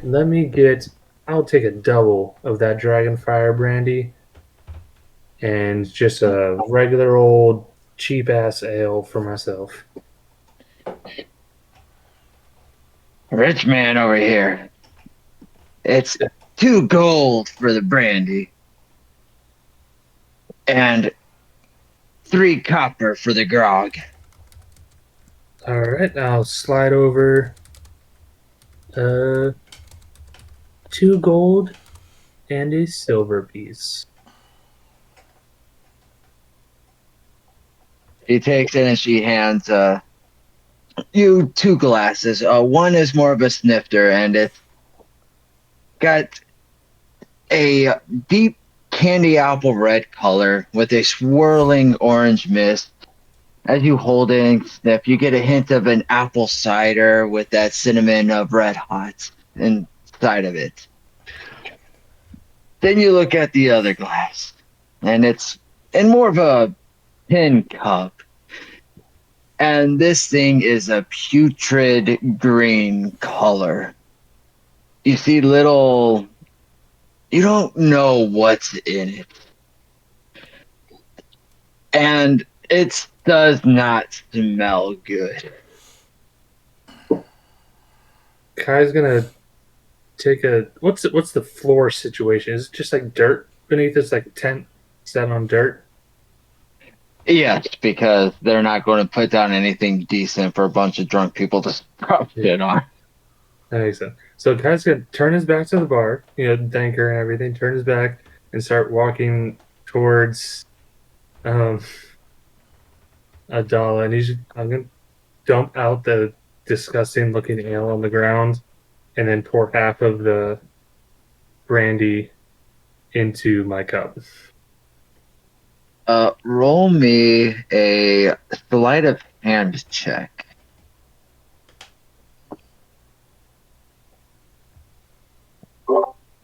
Sleight of hand. What is my sleight of hand? Okay, +3. Not bad. Oh, that's not good. That's rolled a 5 on the die. 4 and 8. Not very chalant.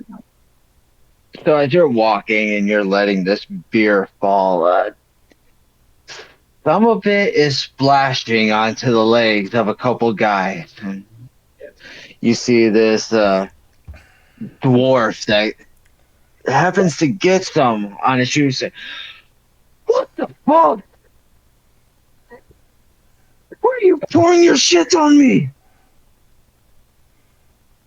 Oh, God.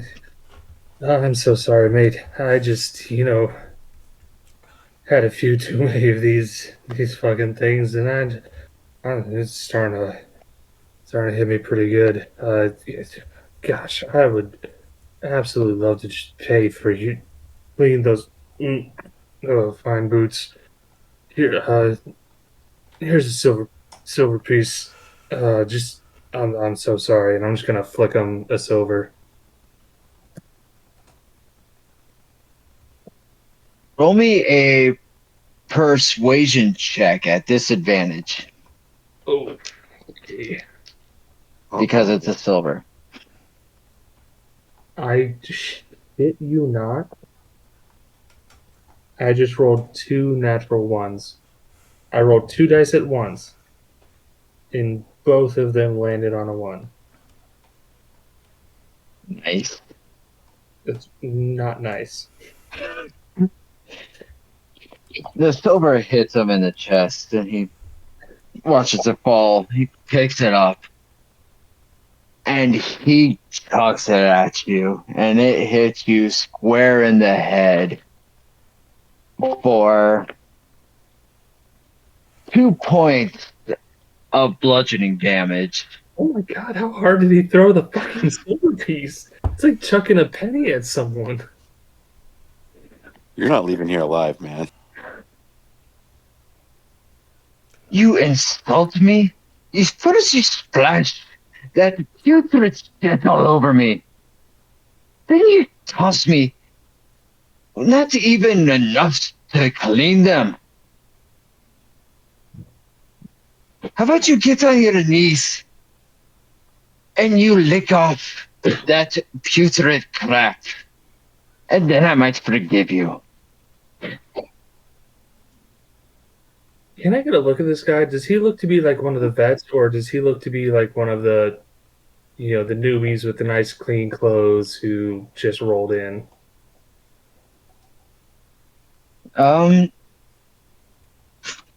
He's not a vet because Dala was sitting between the newbies and the some semi-experienced. Roll me a D2, so a coin flip. 1, he's experienced. 2, he's a newbie. Okie dokie. Ho ho. He is a newbie. He probably just came from the mountains not that long ago. Still wearing a fucking my foot. What's the cheap armor? Chainmail shirt. Okay. He's got a hand axe at his side.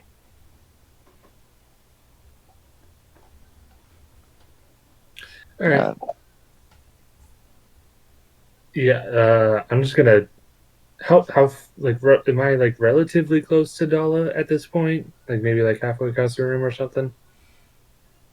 Yeah, I'd say about halfway.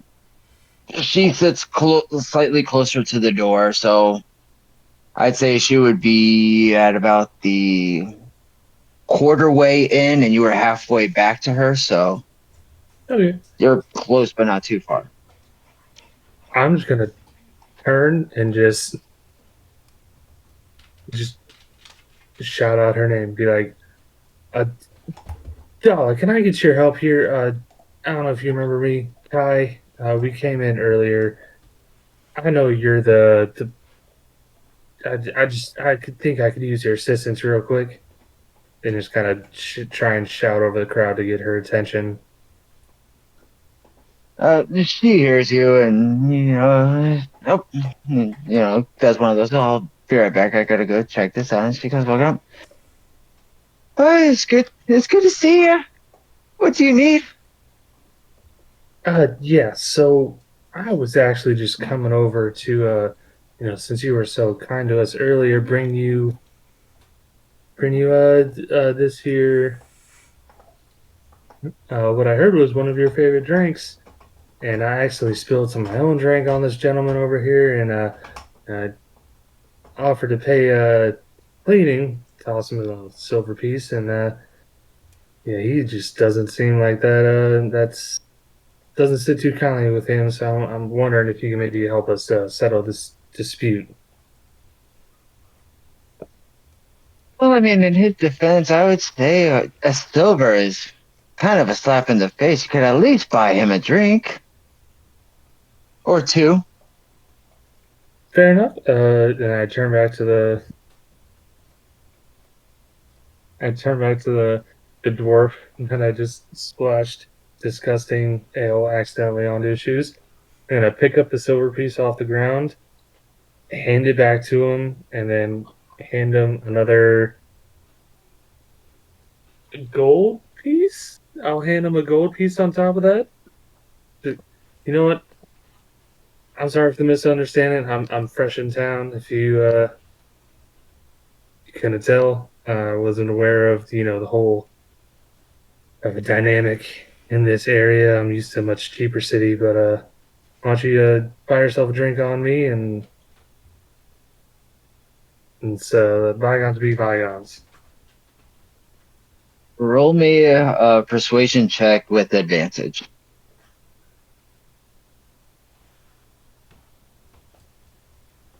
Sorry, did you say disadvantage or advantage? No, advantage. Advantage. Okay. Gold talks. Okay. I don't care how pissed you are. If somebody was giving you $100, you'll listen. No, Oh, not then- if they scuffed my Nikes. I wouldn't. No, I'm just kidding. That's my luck immediately turned around from the two natural ones in one roll. I rolled a natural 20. The persuasion brings that to 25. He looks at the gold and his eyes go wide. He goes,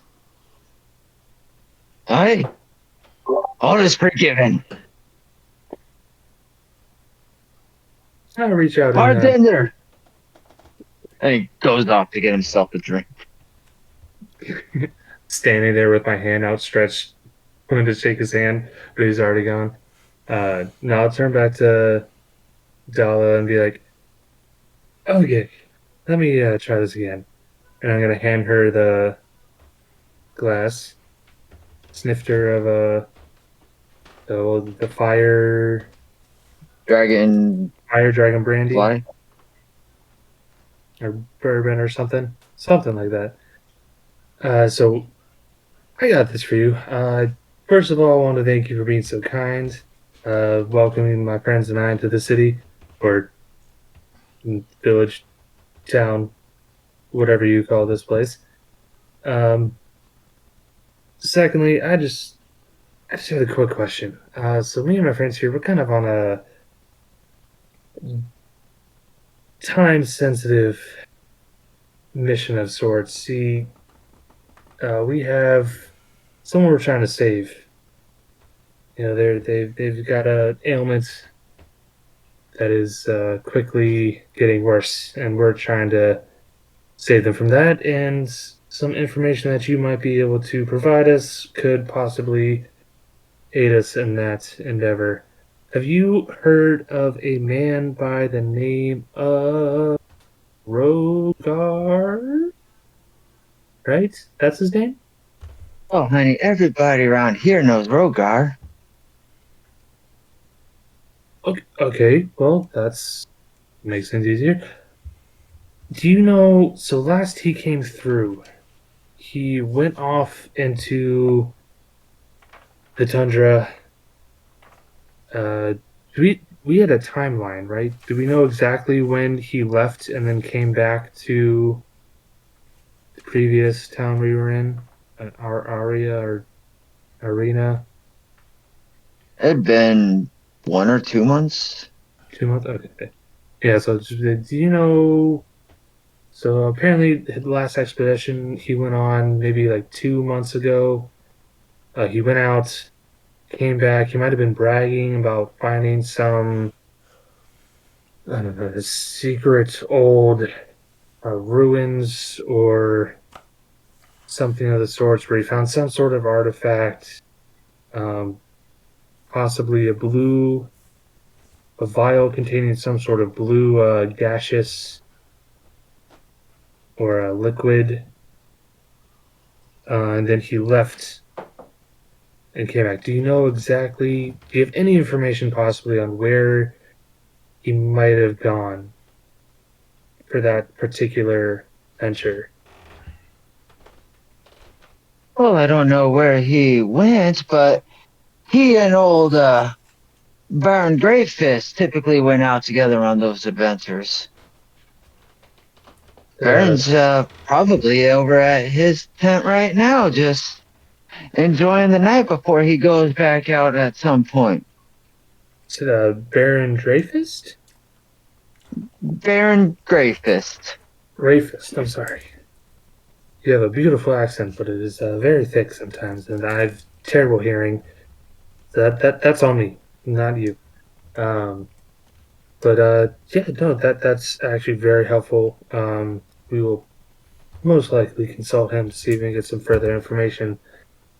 Um, is there anything else about anything weird or just out of sorts that you can possibly remember from his last venture out into the tundra? No, they went out, gone a couple weeks, I think.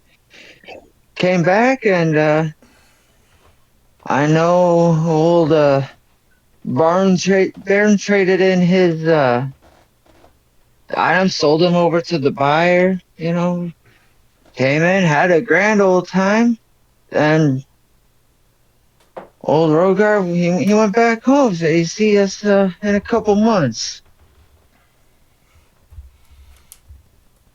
All right. Well, thank you again. That information is great.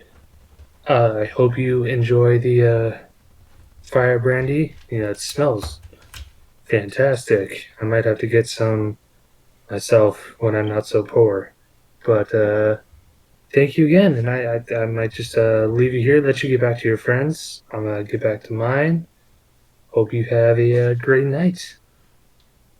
Well, thank you. I don't treat myself to this often. It's definitely got a price tag to it, but ooh, is it worth it?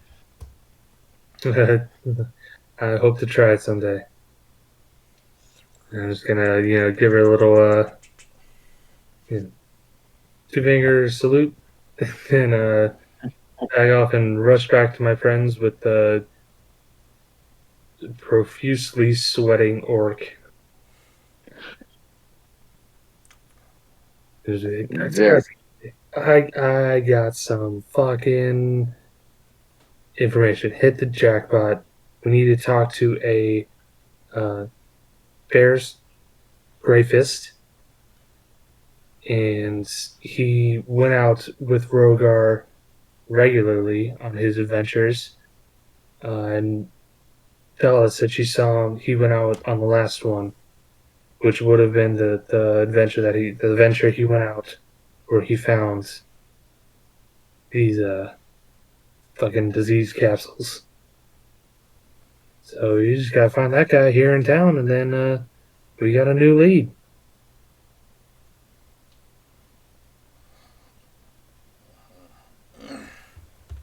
Fulgrim, I know you're currently dying, but are you good?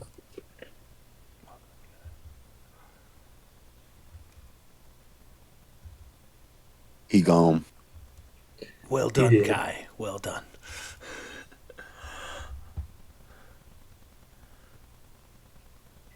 It's about time I did something right. I tend to fuck up a lot.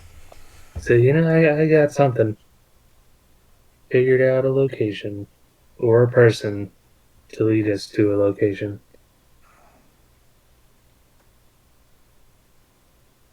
Well, I know Dakota was asking to be done about this time, so Yeah. if you want, we could put a pin on it here and get more story next time.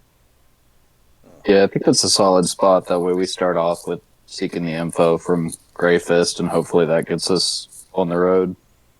Yeah, and that way Anthony's not missing too much. He really just missed shopping and Speak of the devil. Game on.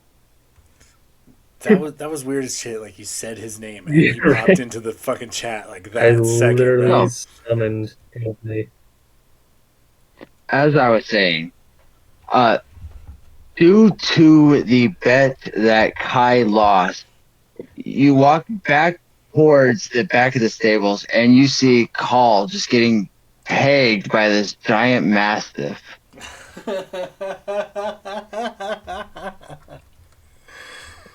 I hope he has his phone on speaker.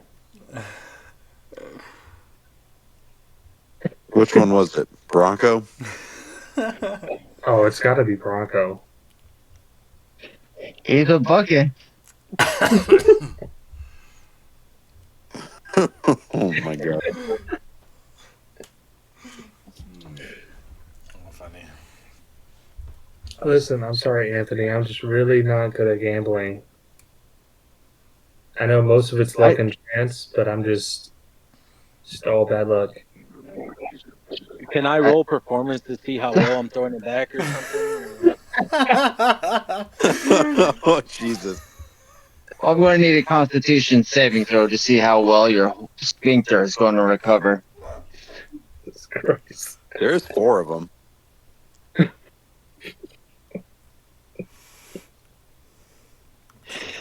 And, Alec, we've told you, when you have 17 and the dealer has 4, you don't hit. Yeah, I know. I just keep forgetting that fact. Funny. That's a 16 on sphincter recovery. You'll have a little. You might be able to shit without trying for the next couple days, but eventually it will recover. Ah, damn, that's a hefty dog. That's a hefty boy right there. We'll just get him one of those little donuts that people sit on for hemorrhoids. Alec, please, no need. Listen, it's you. You're the one hanging out with dogs. Paul definitely does not need a donut. This isn't his first rodeo. That's canon. Oh wow. Why do you think he's missing dogs so much? I mean, have you seen a Tibetan Mastiff? They are not small dogs. Are they bigger than human men? Because Cole was a gladiator for years, and there's very, it's slim pickings in the pit. Let me tell you. Close enough. It's Slim. Slim is picking. In the pits? Slim is picking sides. Slim's got 5 on Bronco, tearing that up. They don't call him Bronco because of his horse-like stature. It's all about the D. It's either him or Explorer. They could tell you in the show after. Explorer. No, you didn't miss a whole lot, Anthony. We did a little shopping montage. Things were overpriced and underpriced when we were selling them. So I have a price list, and it has cheap, expensive, and standard. So I was buying it at cheap and selling it at expensive. I mean, it honestly... Andy made a point to tell us that, too. Like some kind of special asshole. It makes, like, I know I had that whole spiel about him getting off about, saying all that stuff with the dwarf guy, but it makes sense. Because they're, like, this is a settlement in the middle of fucking nowhere in the fucking Arctic tundra. Like, out of character, I understand it. Yep. It just sucks. It happened. Funny. But, we went and bought some sleds and dogs to pull said sleds on. And then we went to a bar to gather information to find out how we can get to where we need to go to get the cure for the disease that you caused. And that's about it. Am I really getting pegged by a dog, or did y'all just say that because I hopped in the... No, we just... That's a story for another time. Yes, that's it. Yeah. Speaking of, I'm going to go to bed because I'm going to be up at like 4-ish. So, love you guys. Fun sesh. See you next week. Alright, yeah, me Have too. a good night. Thanks, Chris. Yeah, thanks. I'm going to get out of here, too. Take it easy, gentlemen. Let's keep in touch and do this crazy thing again soon.